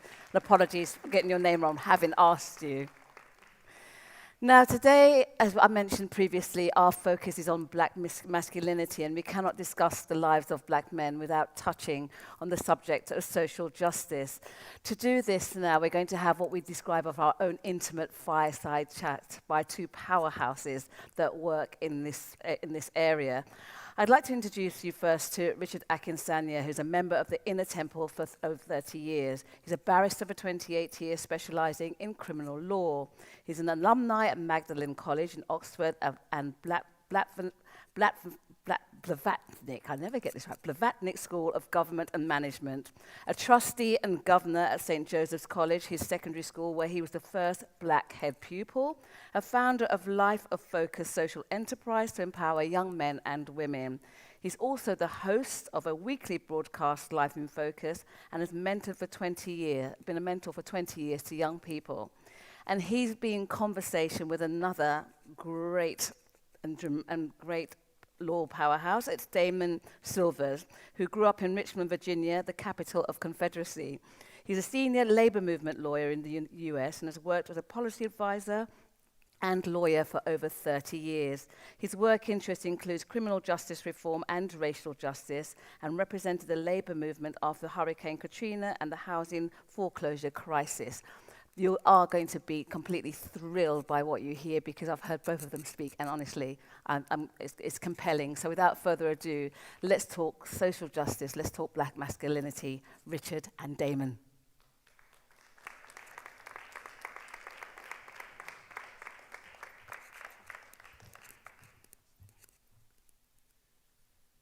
Thank you. It's a real pleasure to be here, and I thank Black Britain Beyond and the sponsors, Newcastle University. And in a moment, I'm going to be joining Damon for some conversation. But before I do that, I just wanted to share some of my thoughts on masculinity from my perspective as a black man in the UK, the son of a Nigerian father and a Trinidadian mother. So I've got something in common with Kit. I haven't been to Trinidad for many years now, but I'm very proud of my Trinidadian roots. But I grew up in Bristol, and as you've already heard, I've been a barrister now for 28 years. I was called to the bar in 1993, and I specialize in criminal defense advocacy work, representing all manner of young people, but more recently, I've been very concerned about the number of young black men that I have represented with the most serious criminal charges, usually murder, manslaughter, violent disorder, and offenses involving weapons and drugs. I wonder if I can have the PowerPoint slide presentation placed up on the screen. So this won't take very long, but this will set the tone for perhaps the conversation that I'm going to have with Damon in a moment. So this is my journey of self-discovery in terms of masculinity, and actually understanding from my perspective what that is, or certainly what it meant to me. So about me, there's a young me with hair. Oh, look at that. Fond memories. As a young primary school boy and then a teenager, as you've heard, I was born in Bristol in '67 to a Nigerian father and a Trinidadian mother. I grew up in a place called Croydon in South London. And again, I've been in practice now for 28 years. I'm married with 2 sons, and I pride myself on being not just a barrister, but also a mentor. I've mentored many young men and women who are now adults, and I see myself as a community advocate. And I say that because although I'm an advocate in the courtroom, strangely, Newcastle is one of the few Crown Courts I have not been to in the country. But I spent a lot of time at the Old Bailey, representing young people. But outside the courtroom, I'm really passionate about turning young people's lives away from criminal offending and being part of a criminal justice system which will effectively chew you up and spit you out.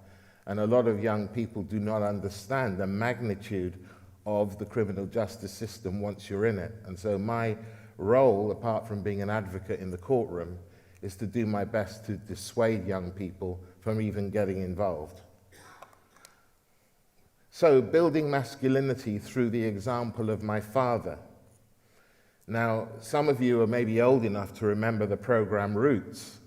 I grew up watching Roots, and as a young boy at school, they used to call me Kunta Kinte. And I remember being very embarrassed about that title. It used to really, really grate on me as the other children laughed at this shackled black male with a fantastic physique.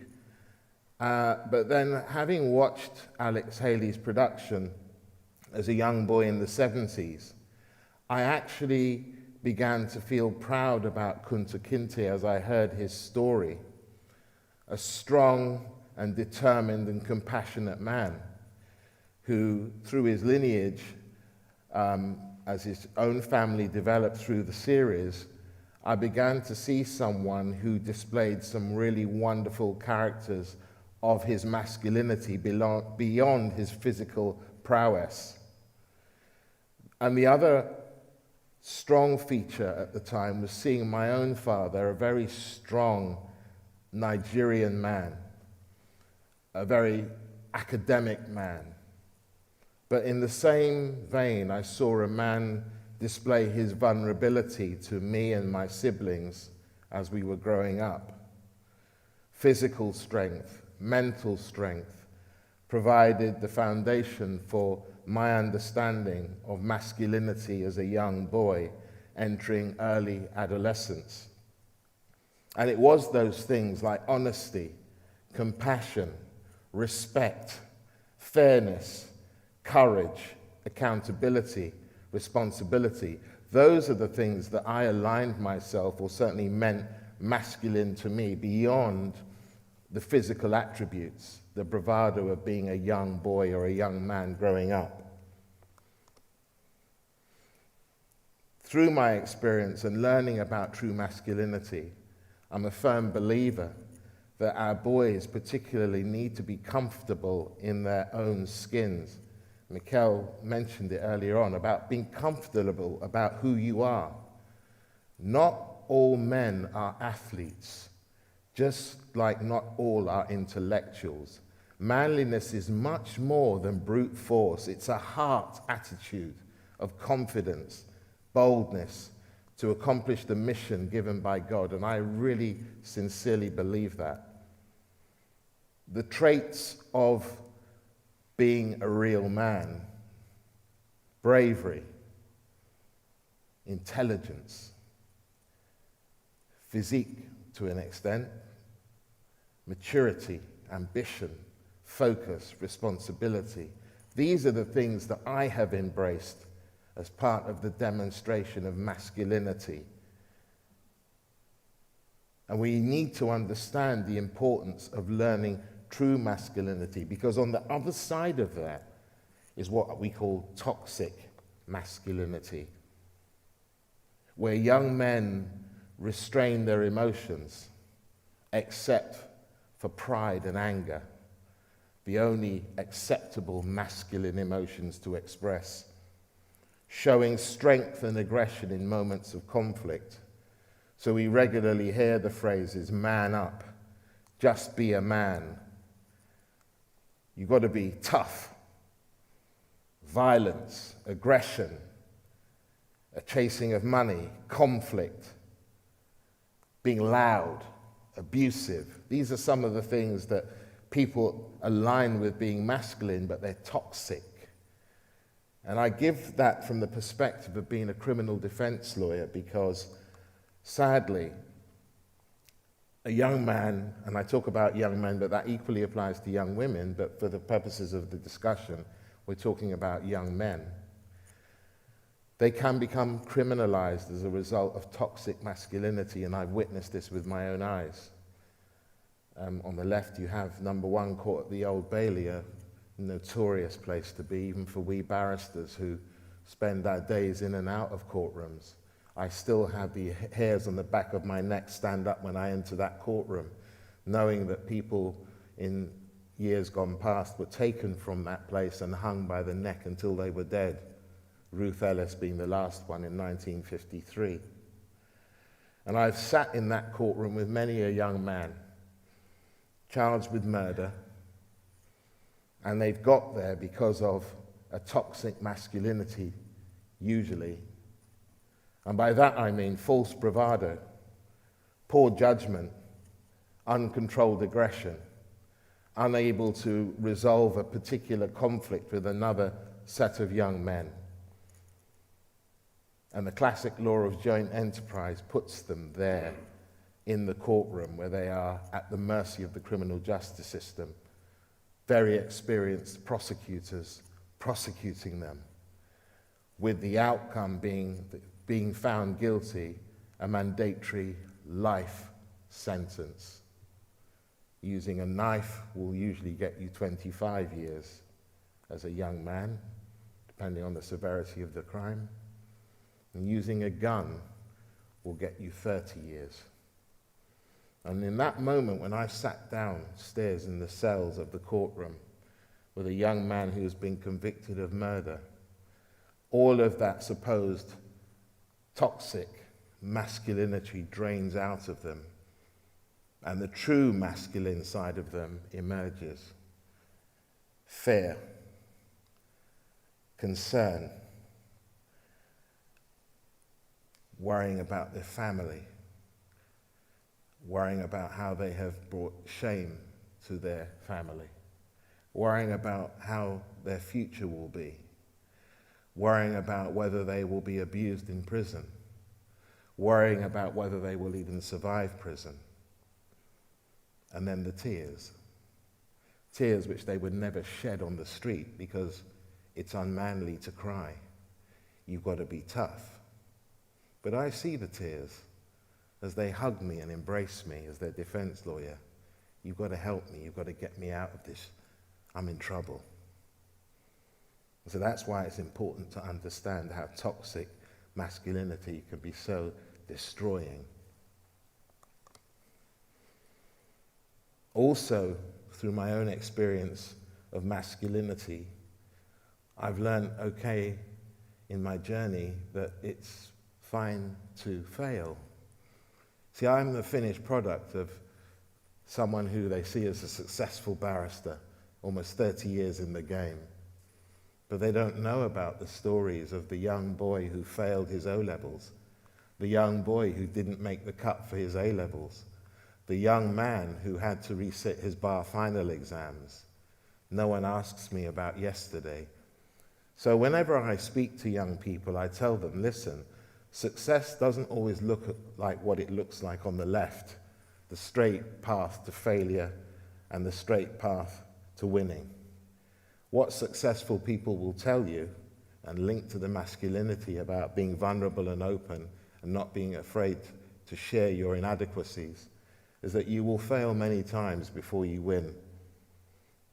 I overcame failure, I ran my own race, I believed in me, and I knew that it was okay to fail. And I saw that failure as my own delayed success, because failing is part of the journey. I'm a firm believer that you empower others as you climb.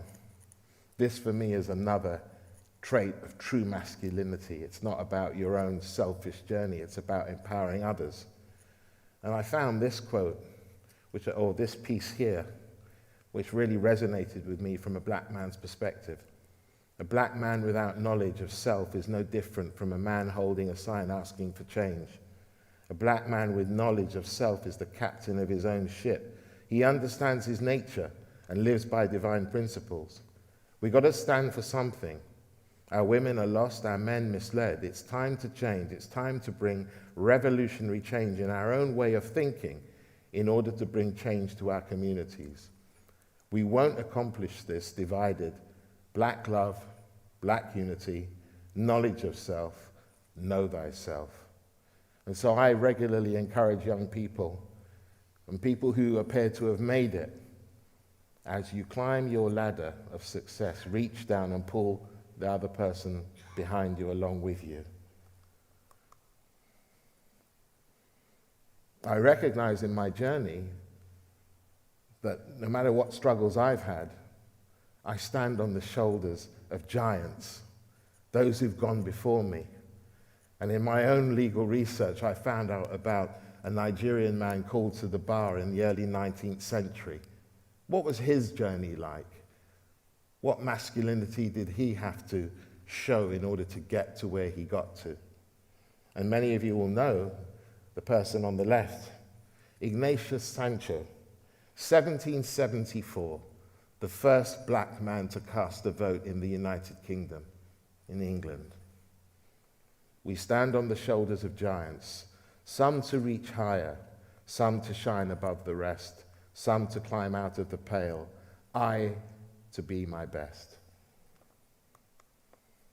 So, in my work, I defend. But I believe, as part of my own journey through discovering my masculinity, is that I have a greater service to empower the next generation, to release them into what they've been called to be. And I shared with Damon something that I remember telling my last client in a murder case who was acquitted of murder. I hugged him and I said, now I want you to go and be the person you were meant to be. And that was the birthing of two things: my Life of Focus social enterprise and my weekly broadcast called Life in Focus, where I wanted to educate people about the realities of the criminal justice system, particularly young black men, because they just didn't know. They didn't know about joint enterprise. They didn't know about bad character. They didn't know about how the criminal justice system can work to undo the rest of your life, where oftentimes you may be involved in something which you weren't really at the center of, but you find yourself on trial.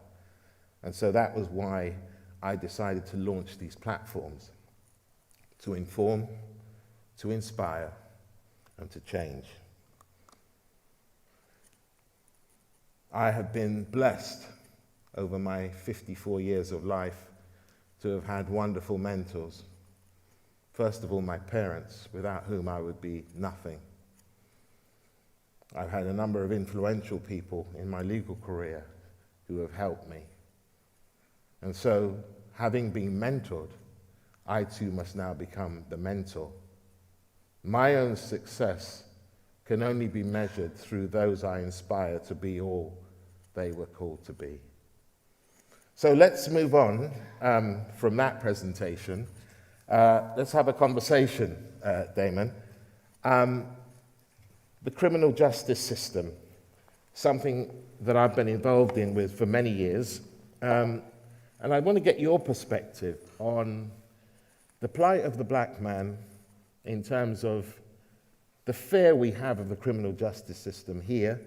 Is there an analogy with the US? And why would that be? How do you see it? I know you say, well, I'm a white American lawyer from Richmond, Virginia. Originally, yes. Right. But you're entitled to have a view. Well, Stephen, first let me just say what an honor it is and privilege to be with you in this conversation and to be here at the Black Britain Beyond event at the University of Newcastle. I spend a lot of time here in Newcastle, and this is really a profound honor and privilege. And I also found, listening to your presentation and your reflections on masculinity, a great deal of wisdom and insight. I think you have to be a man of sort of our age, roughly, to have gotten those places. Let me talk for a minute about just in response to the question you asked. I think there's temptation, and I'll just say, I've been an attorney for working people in the labor movement for about 35 years, different roles actually, not just an attorney, an organizer, a policy, sort of a policy expert, and in that role, I've seen a lot of the reasons why it is that that African American men in particular feel that in dealing with the criminal justice system, they're dealing with a mortal enemy. But let me just say first that I think it's important that in this conversation we recognize that when we talk about the United States and the United Kingdom, we're talking about societies that in certain respects look similar on the surface, but are not the same. And so I wouldn't necessarily say what I would say about the United States just can be moved to the United Kingdom. Yeah. Right? They are connected, but they're not the same.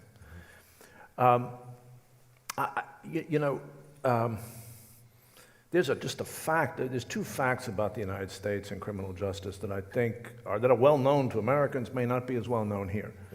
We have by far the highest rate of incarceration in the developed world. I think there are a couple of developing countries that have rates that are comparable to ours, but mass incarceration is almost a uniquely U.S. phenomenon. We do it at a different scale. So when you talk about the impact of the criminal justice system on black men in the United Kingdom, think an order of magnitude greater. Yeah. Right? And so, just the level of incarceration in the United States is almost unique. And then secondly, the disproportionate incarceration of African American men the statistics are horrifying. So it's just a factual matter that if you're an African American man, you are statistically vulnerable to having large parts of your life taken away from you by the criminal justice system in a way that is unique in the developed world. Now, that's just a fact, a statistical fact about the United States today, but it has deep historic roots. Large parts of the American criminal justice system in the South of the United States in particular evolved in conjunction with slavery and the attempt to maintain slavery-like conditions after slavery in the Reconstruction period. You can't talk about the criminal justice system, particularly in the South and Southwest, without reference to that. And in the Southwest, you can't talk about the criminal justice system without reference to the seizure of that part of the United States from Mexico and efforts to suppress Mexican Americans in the Southwest. But in terms of African American interactions with the criminal justice system, these things are the fact that much of our criminal justice system was designed to be an instrument of repression aimed at African Americans is just a fact about American history. And I think these things are deeply known by African Americans. You may not be able to cite academic articles, but you know in your bones what this is about. And it's been my experience just as a person living in America that that's how it is.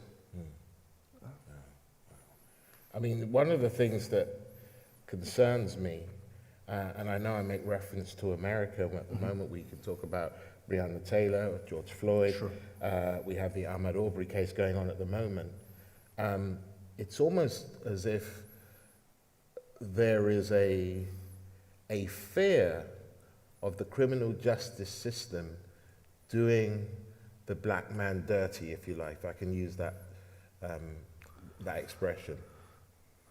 Yeah, well, it's, I mean, you can't, that fear, let me tell you a story. Please, because I was thinking about this panel, I was thinking about African-American men who were mentors to me. Yeah. And I'll tell you about my high school science teacher, Barry Atkins. I've lost touch with him. I don't know where he is, but he was my high school science teacher. He was a Vietnam veteran, and he was a medic in Vietnam, and he was my teacher in the late 70s and early 80s, and he was more than my teacher. He kind of taught me how to look around, how to see things,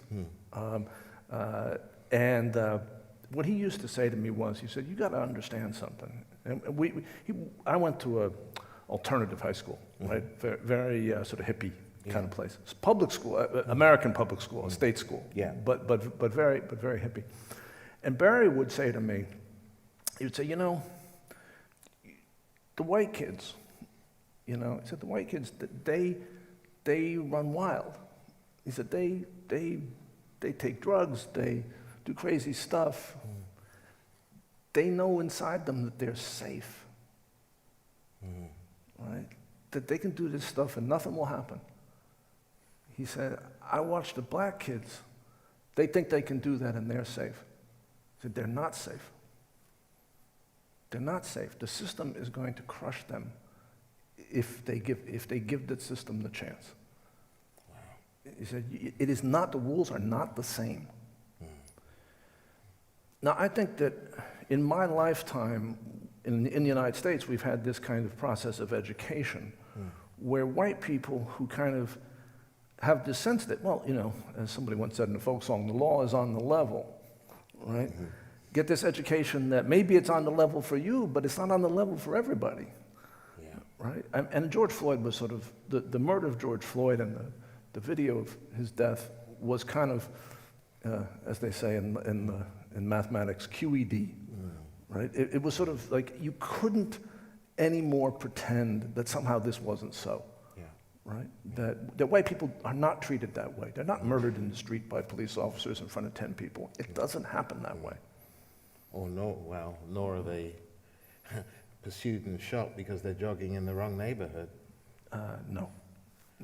Now, of course, the experiences here are different. We don't have as many guns amongst our officers, so I guess there's less of a fear of being shot with your engagement with police enforcement here.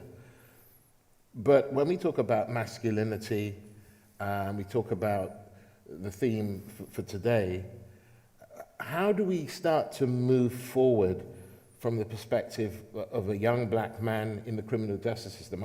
I'll give you my view for what it's worth. It starts with more black police officers, more black accountability in terms of standing up for what's right when you're within these organizations, more black judges, we have very few here, more black lawyers, because you have to be part of the system, in my view, to change it from within. Your perspective. Well, I would say, you know, this is something that me personally, the American labor movement, we feel very strongly about, that we need, this is sort of code word for what you just said, but we need police officers and judges that look like and come from the experience of the people, the communities they're policing, and the people whom they are rendering justice to. An extremely profound problem. It's not just true in the United States, but it's true, I know, in the United Kingdom in certain communities. It's true in France.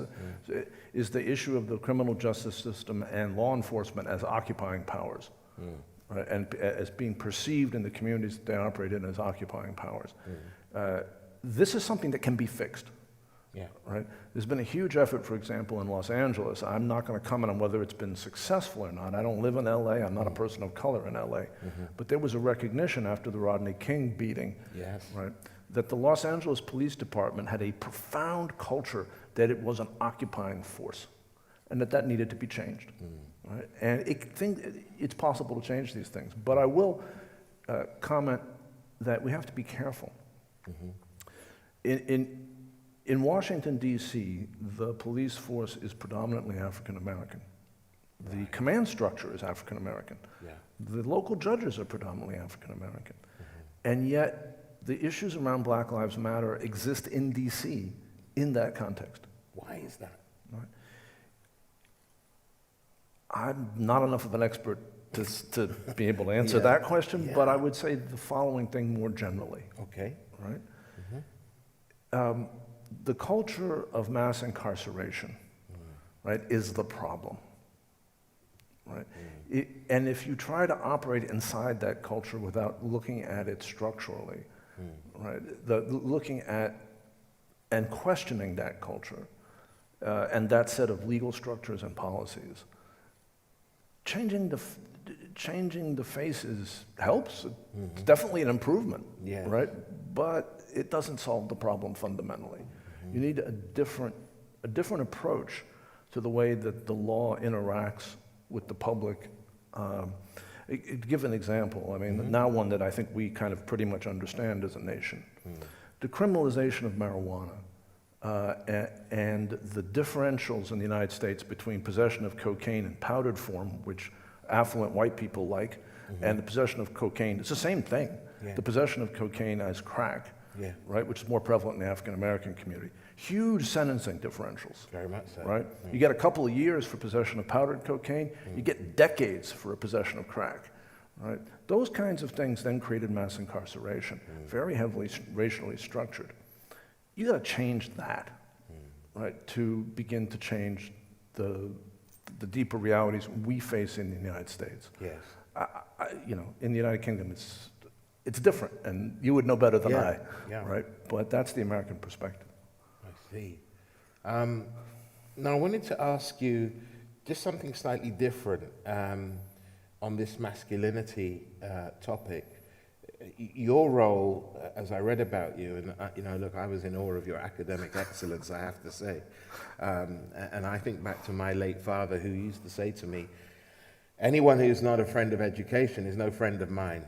That's what he used to tell us as children.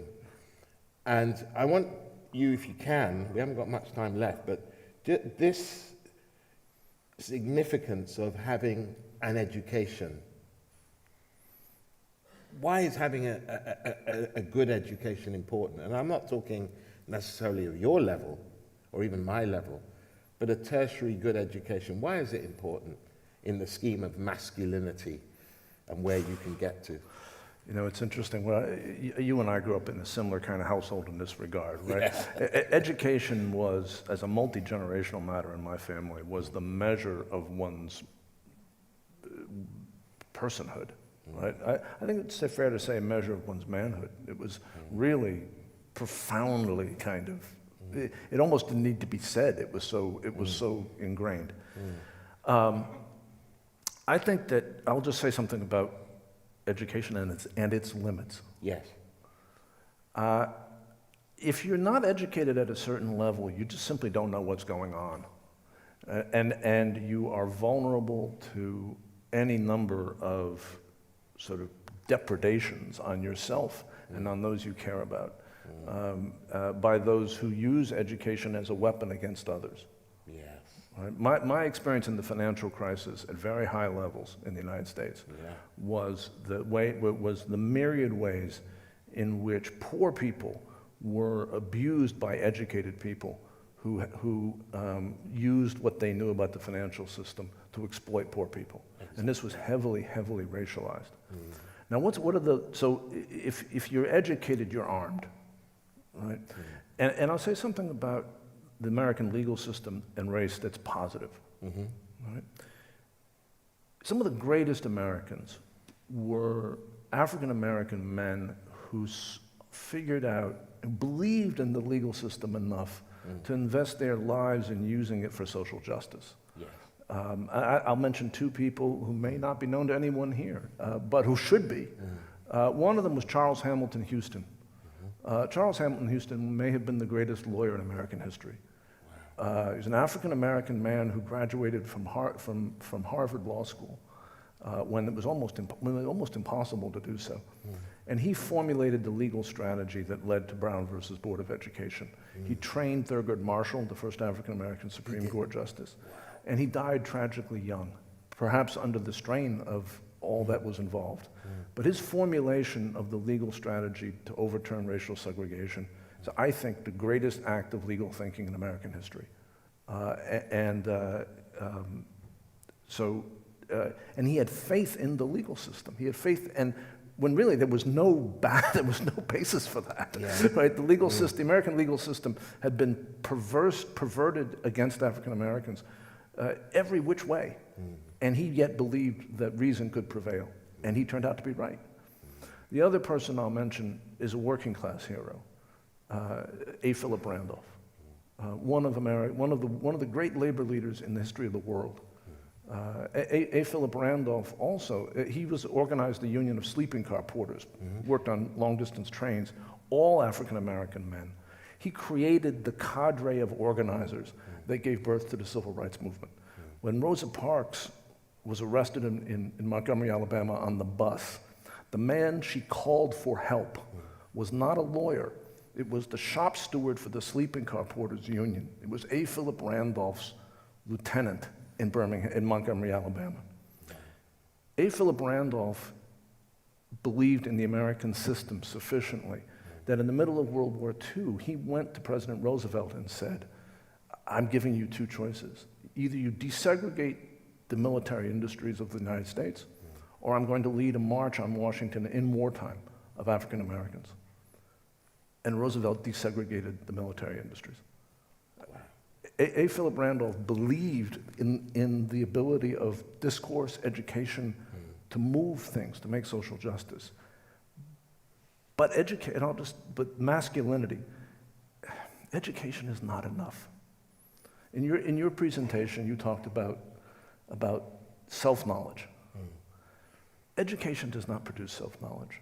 You can be a Nobel Prize winner and have no idea who you are. It's an act of internal courage. It's the hardest thing a man can do. Wow. We're almost out of time. This is final question. Yeah. We're going to carry on talking to you after this. Is America ready for another black president? I suppose we can argue whether we were ready for the one we just had. You can answer it briefly, and then we'll continue after. Yes, absolutely. Okay. Absolutely. Right. Look, it's been enthralling. It's been a really interesting discussion, albeit brief. But Damon Silver, thank you so much. It's a pleasure, sir. Thank you, Stephen.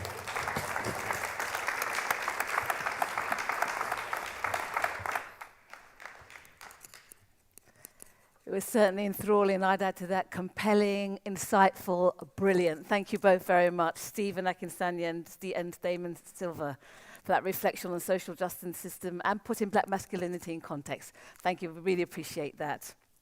Now, I'd just like to remind you for a moment that our focus today is on, while it's on black masculinity, the overall theme for this year's Black British Beyond is called Be the One, Creating a Legacy of Empowerment. And we're going to turn our focus slightly to the whole idea about legacy.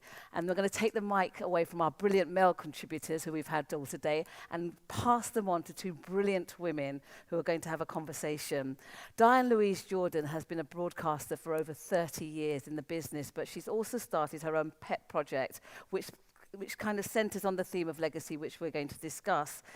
Talking to her is a woman who is also a significant part of this project. It's called The Making of Black Britain. And Kem Anyanu is also a significant member of this project, but she's also a talent manager and the founder of Chemistry Management. She's a dynamic woman, as is Diane. So I'll get off the stage and allow them to tell you a bit more about that project and centered around legacy. Thank you very much.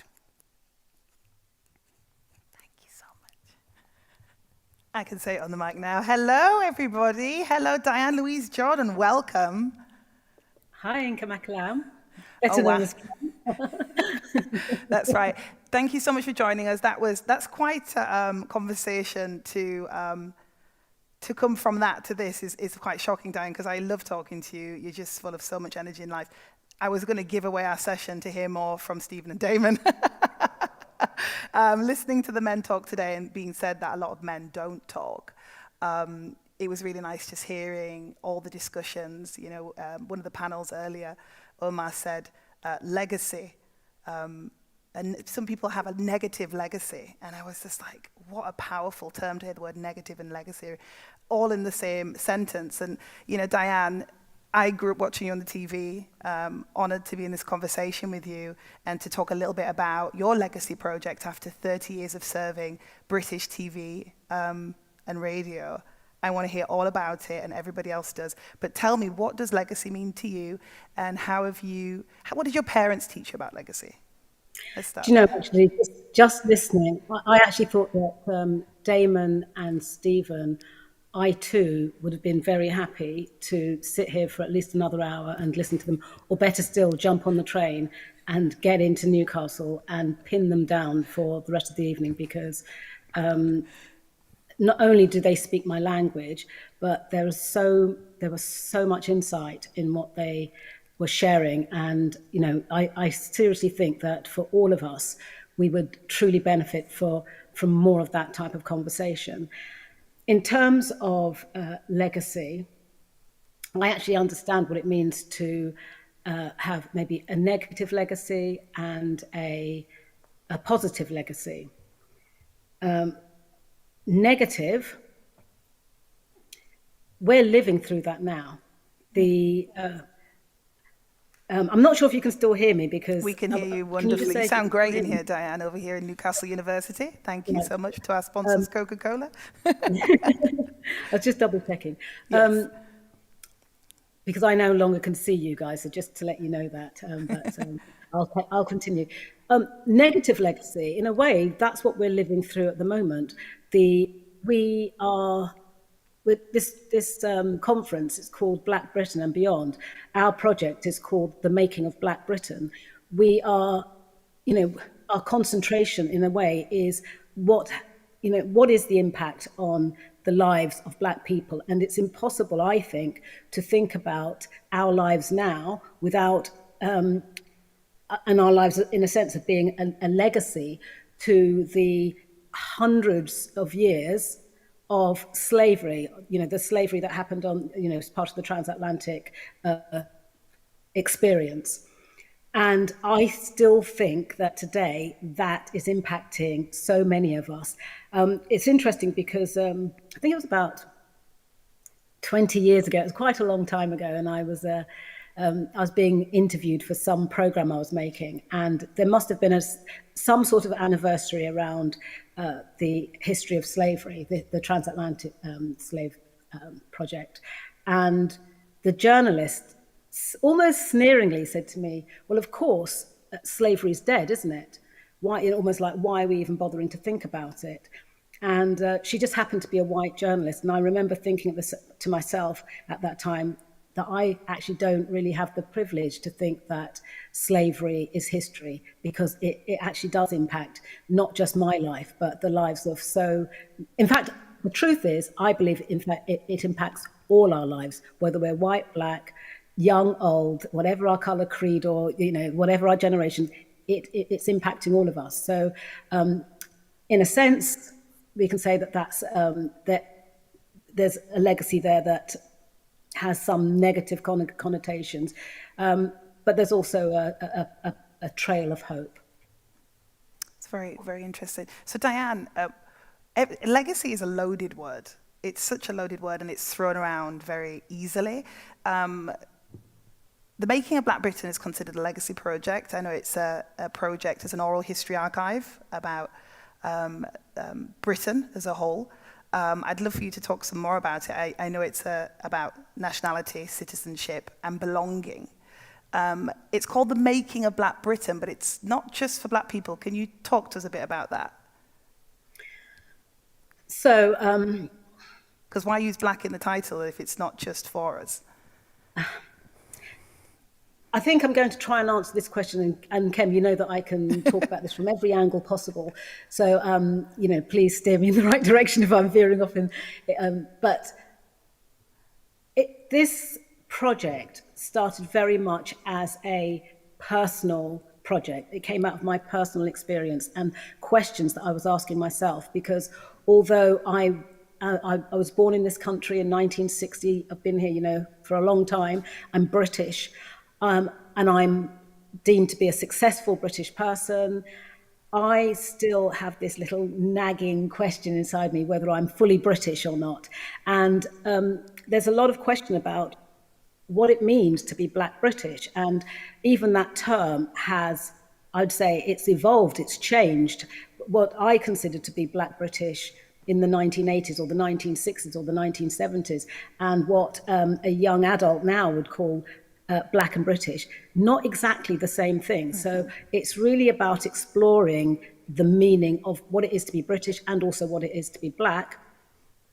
And also to recognize that to really explore who we are now, it's impossible almost to do that without really acknowledging our imperial past. And there's a very, very well-known saying that says, we're here because you were first there.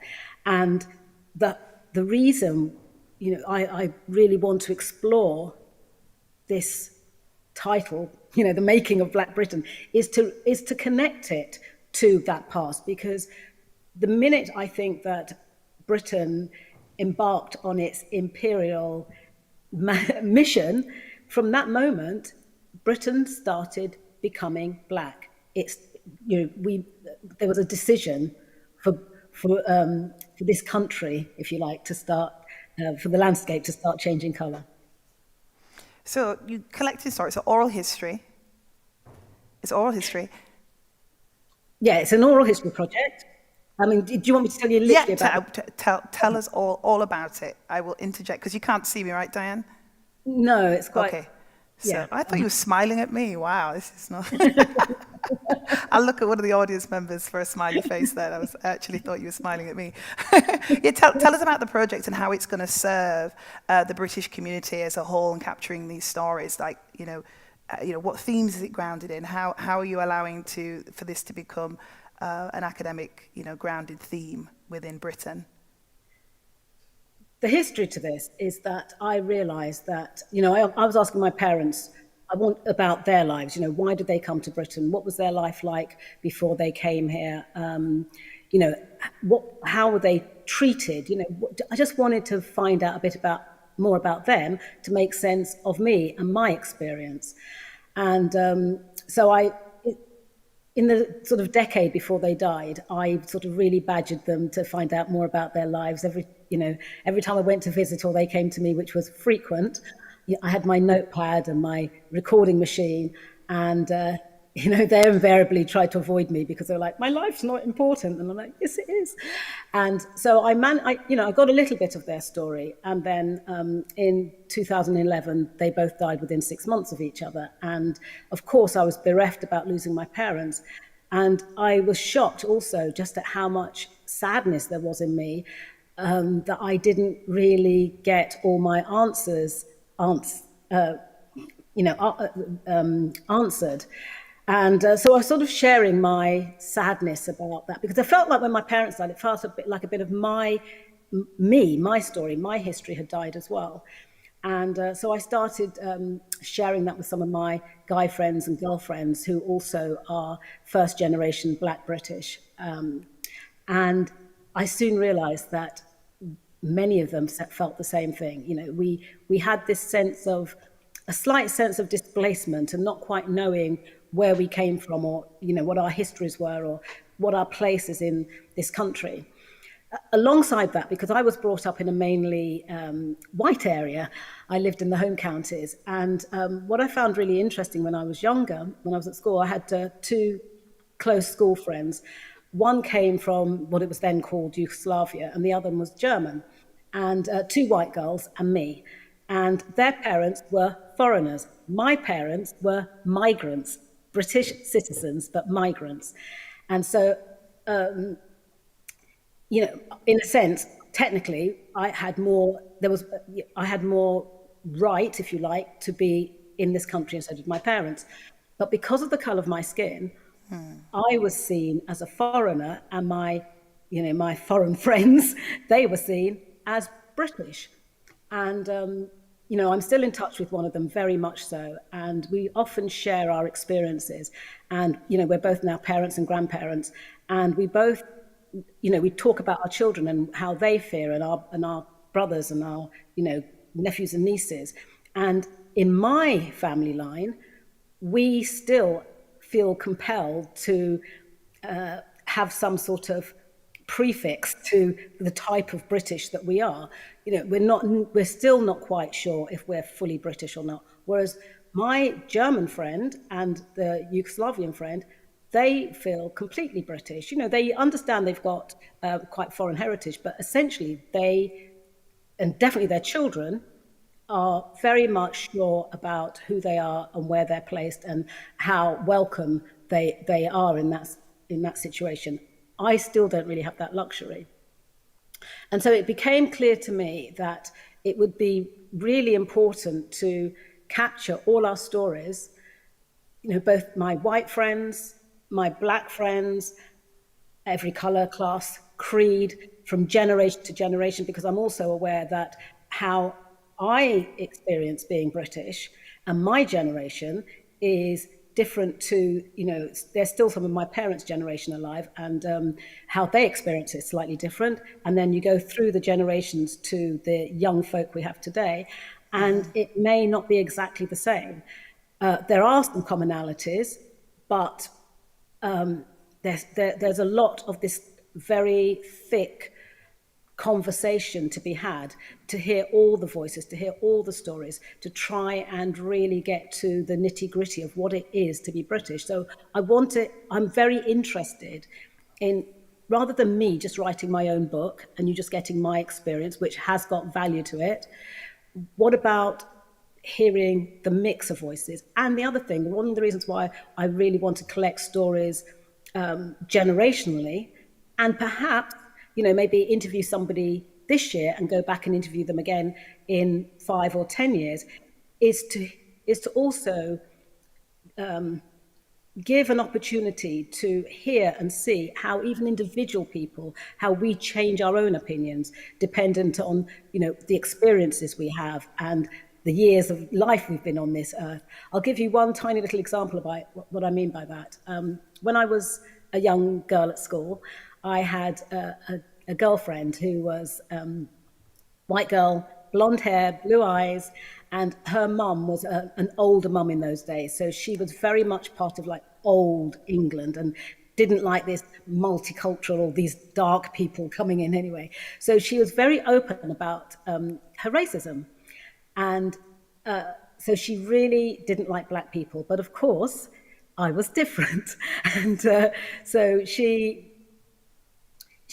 welcomed me into her home, and she didn't mind me being her daughter's friend, but she was very much wanting to keep the rest of the black people at arm's length.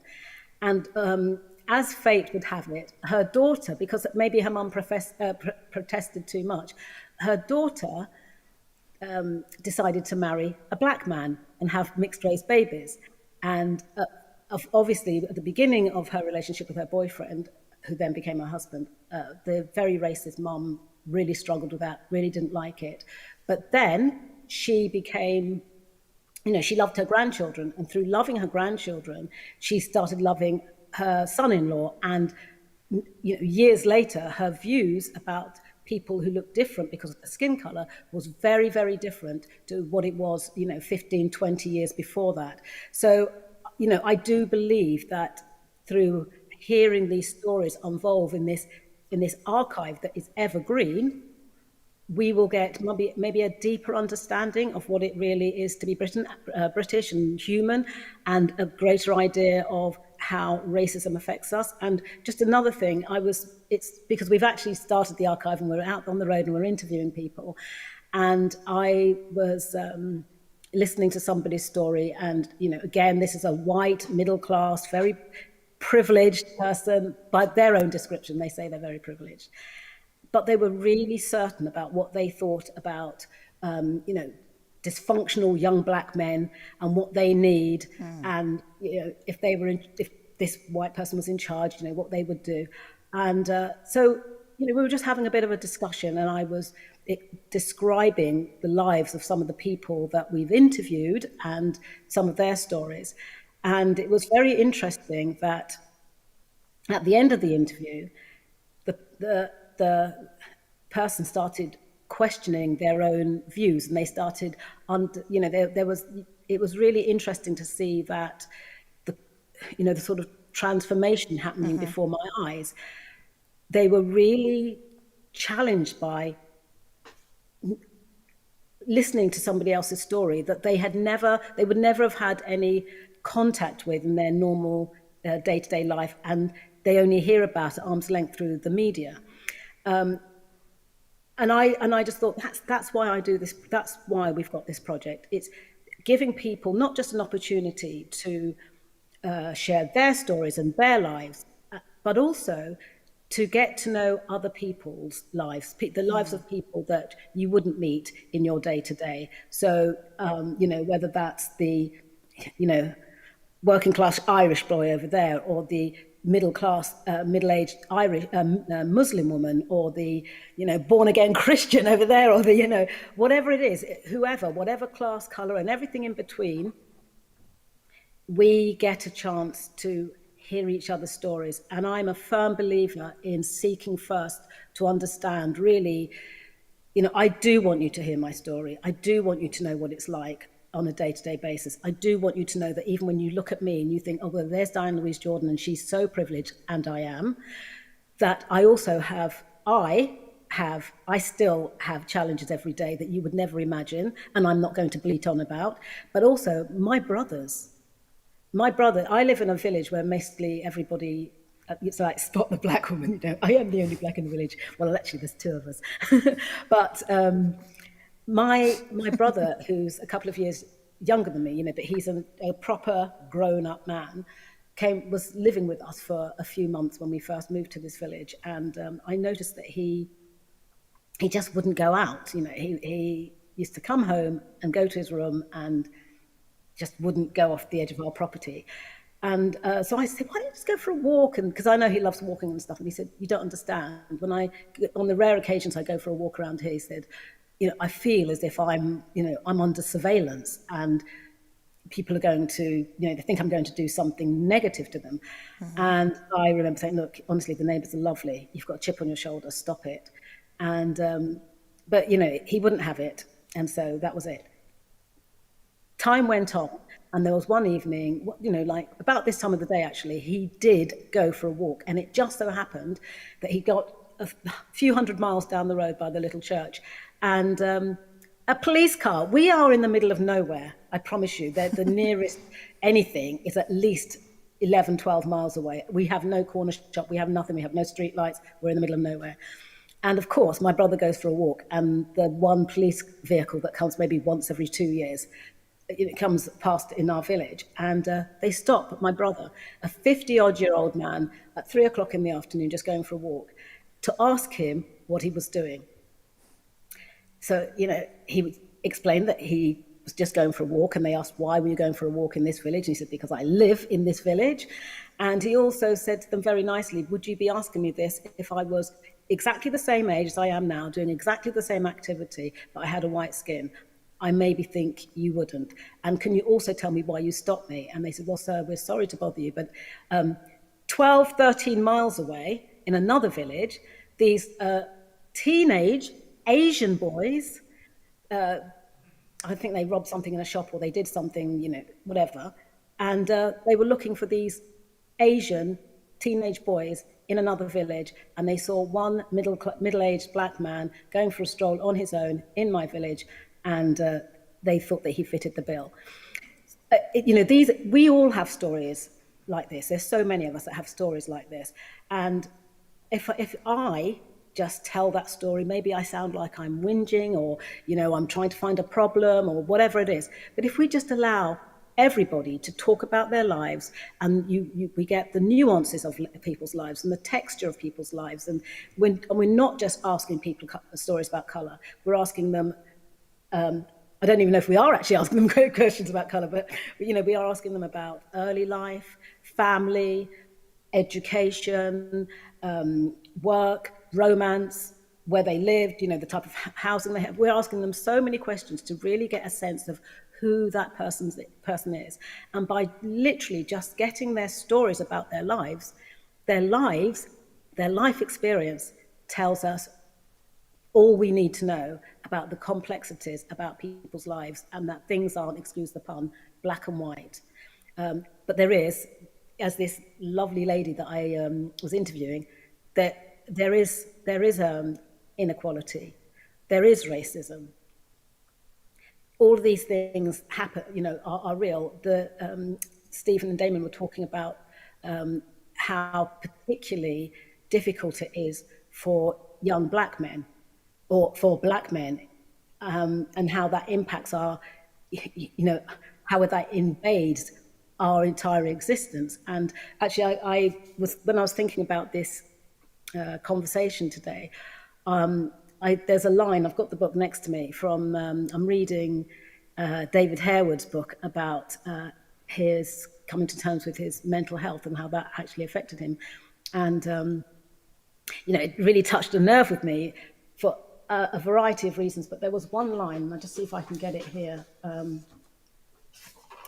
He says, he basically says, when black people attempt to travel through life unaware of their race, they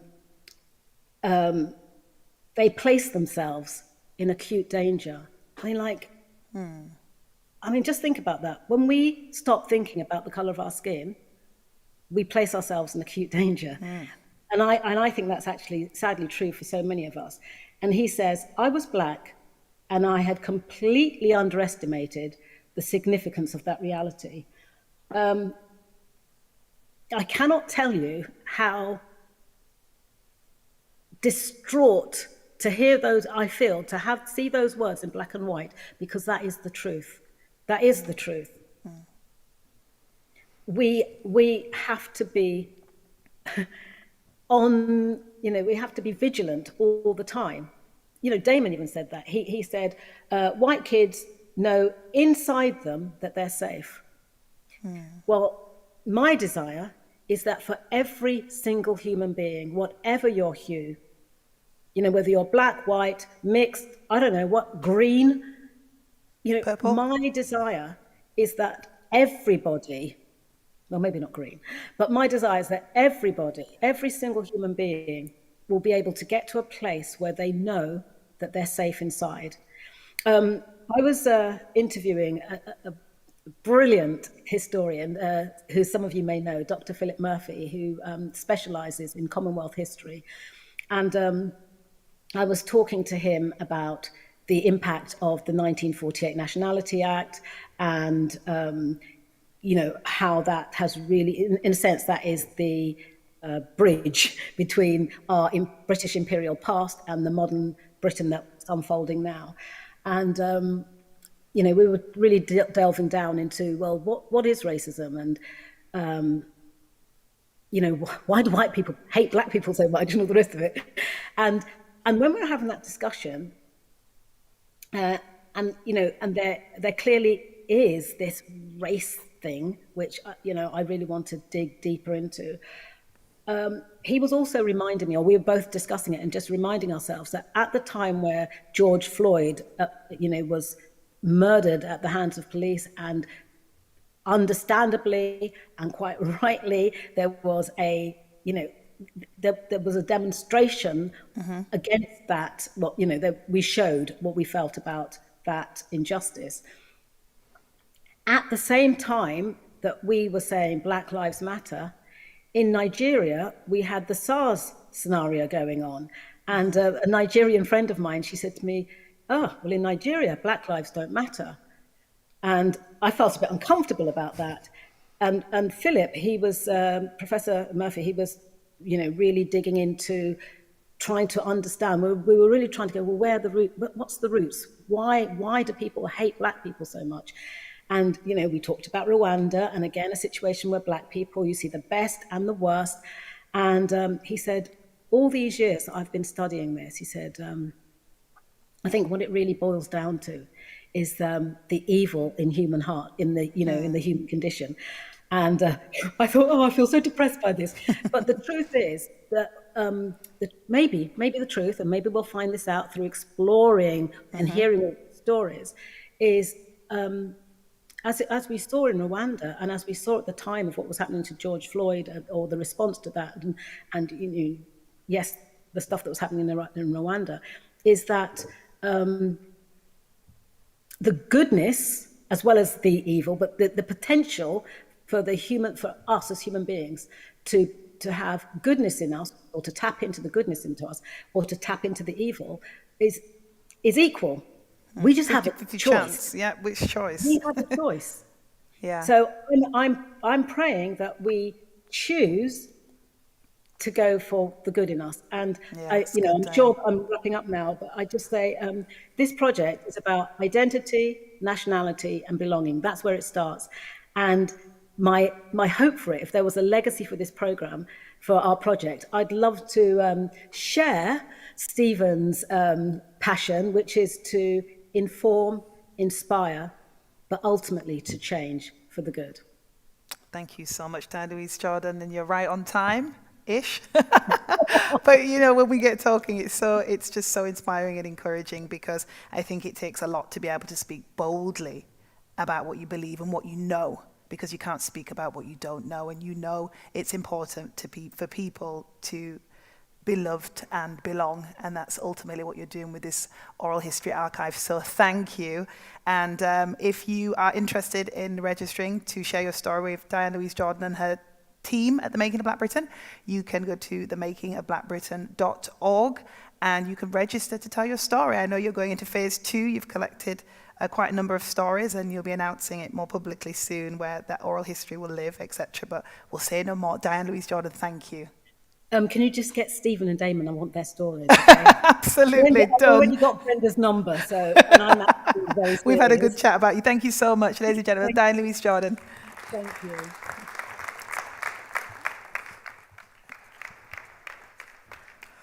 Thank you very much, Diane, and thank you very much, Kem, for that. I think we heard earlier this afternoon from our male panelists just how important hearing those lived experience are, and I think Diane's just cemented that these stories are ones that we can ill afford to lose. So thank you very much indeed for your contribution there. We're coming to the end very, very soon, but over the last couple of years, I think it's fair to say that the Black Britain Beyond team have accrued some amazingly impressive and influential supporters, people that have shared their vision and understand why the work they're doing is so important. And it's really resonated with them, and they've been true champions to the cause. So we've taken the opportunity every day to end with one of our patrons and supporters, people we think that, A, deserve the platform themselves, have done some tremendously great work, and have served to keep the ball rolling, I guess, on this vision. Today, we'd like to end with our patron, Obi Asika, a Nigerian creative industries entrepreneur. He's known for his involvement in the growth of Nigeria's music industry as a founder and CEO of Storm 360, an indigenous music label which has spawned some outstanding talent. He's a founding partner of Dragon Africa, a strategic communications firm based in London, Lagos, and Accra, and is chairman of Outsource Media, a leading communications and content production company. He's a prominent figure in laying the infrastructure for the growth and development of the media and entertainment industry in Nigeria. So let's give our closing remarks to Obi Asika. My name is Obi Asika. It's a pleasure to join you today for Black Britain and Beyond. It's an absolute privilege to be invited by my sister, Erica Fremantle, co-chair, and Professor Keith McGee, the distinguished professor, your co-chair. And they were talking to me about this issue of Black masculinity, surviving and thriving. And I think it's such a critical issue, simply because being a Black man, society has placed certain expectations on us, has given us certain impediments and obstacles that all of us have to overcome. No matter where we were born or how we live, all of us have the same issue and the same connection. And you know that in the Black society and in Black community, acknowledging weakness has never been seen as strength. And it's as if we don't cry, which is obviously not true. So I think one of the biggest things and the biggest steps forwards for all Black men is the ability to accept and exhibit their vulnerability, to deal with their personal fears, to overcome them, and to be able to embrace positive change, to move forward as leaders, as brothers, as fathers, as husbands. Because the truth of the matter is we can't do anything without our women. Yes, many of us come from patriarchal societies where the balance is not there. But let's also remember that in ancient Africa, the gender balances, the gender issues were really not there. We have women who are kings, women who are emperors, women who are innovators, and women who've always been partners to Black men in our original culture and our original histories. And I think that when we can find that balance back between ourselves in the 21st century, going forward into the future, we will all do better. And I'm really, really excited to hear the conversation.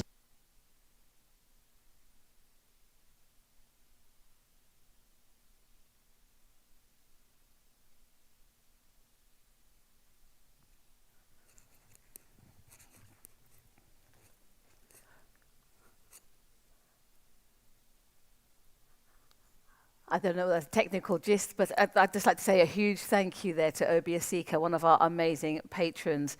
Well, as they say, all good things come to the end, and I'm afraid we have come to the end of day 3 of Black Britain Beyond, where we have focused predominantly on black masculinity, but we've looked at social justice, we've looked at oral history, we've looked at lived experiences. It's been a blast, and it's been quite a powerful day, and I hope you've been moved and inspired as we have. And a huge thank you to all the contributors that have made today pretty special. Tomorrow, the final day, we'll be looking at black identity and activism. I want to thank everybody who's taken part in terms of our panel, in terms of people that have helped us to organize it, to Newcastle University, and of course our sponsors, Coca-Cola. But equally important to everyone who's been here with us as an audience, and everybody online that's checking into what we're doing.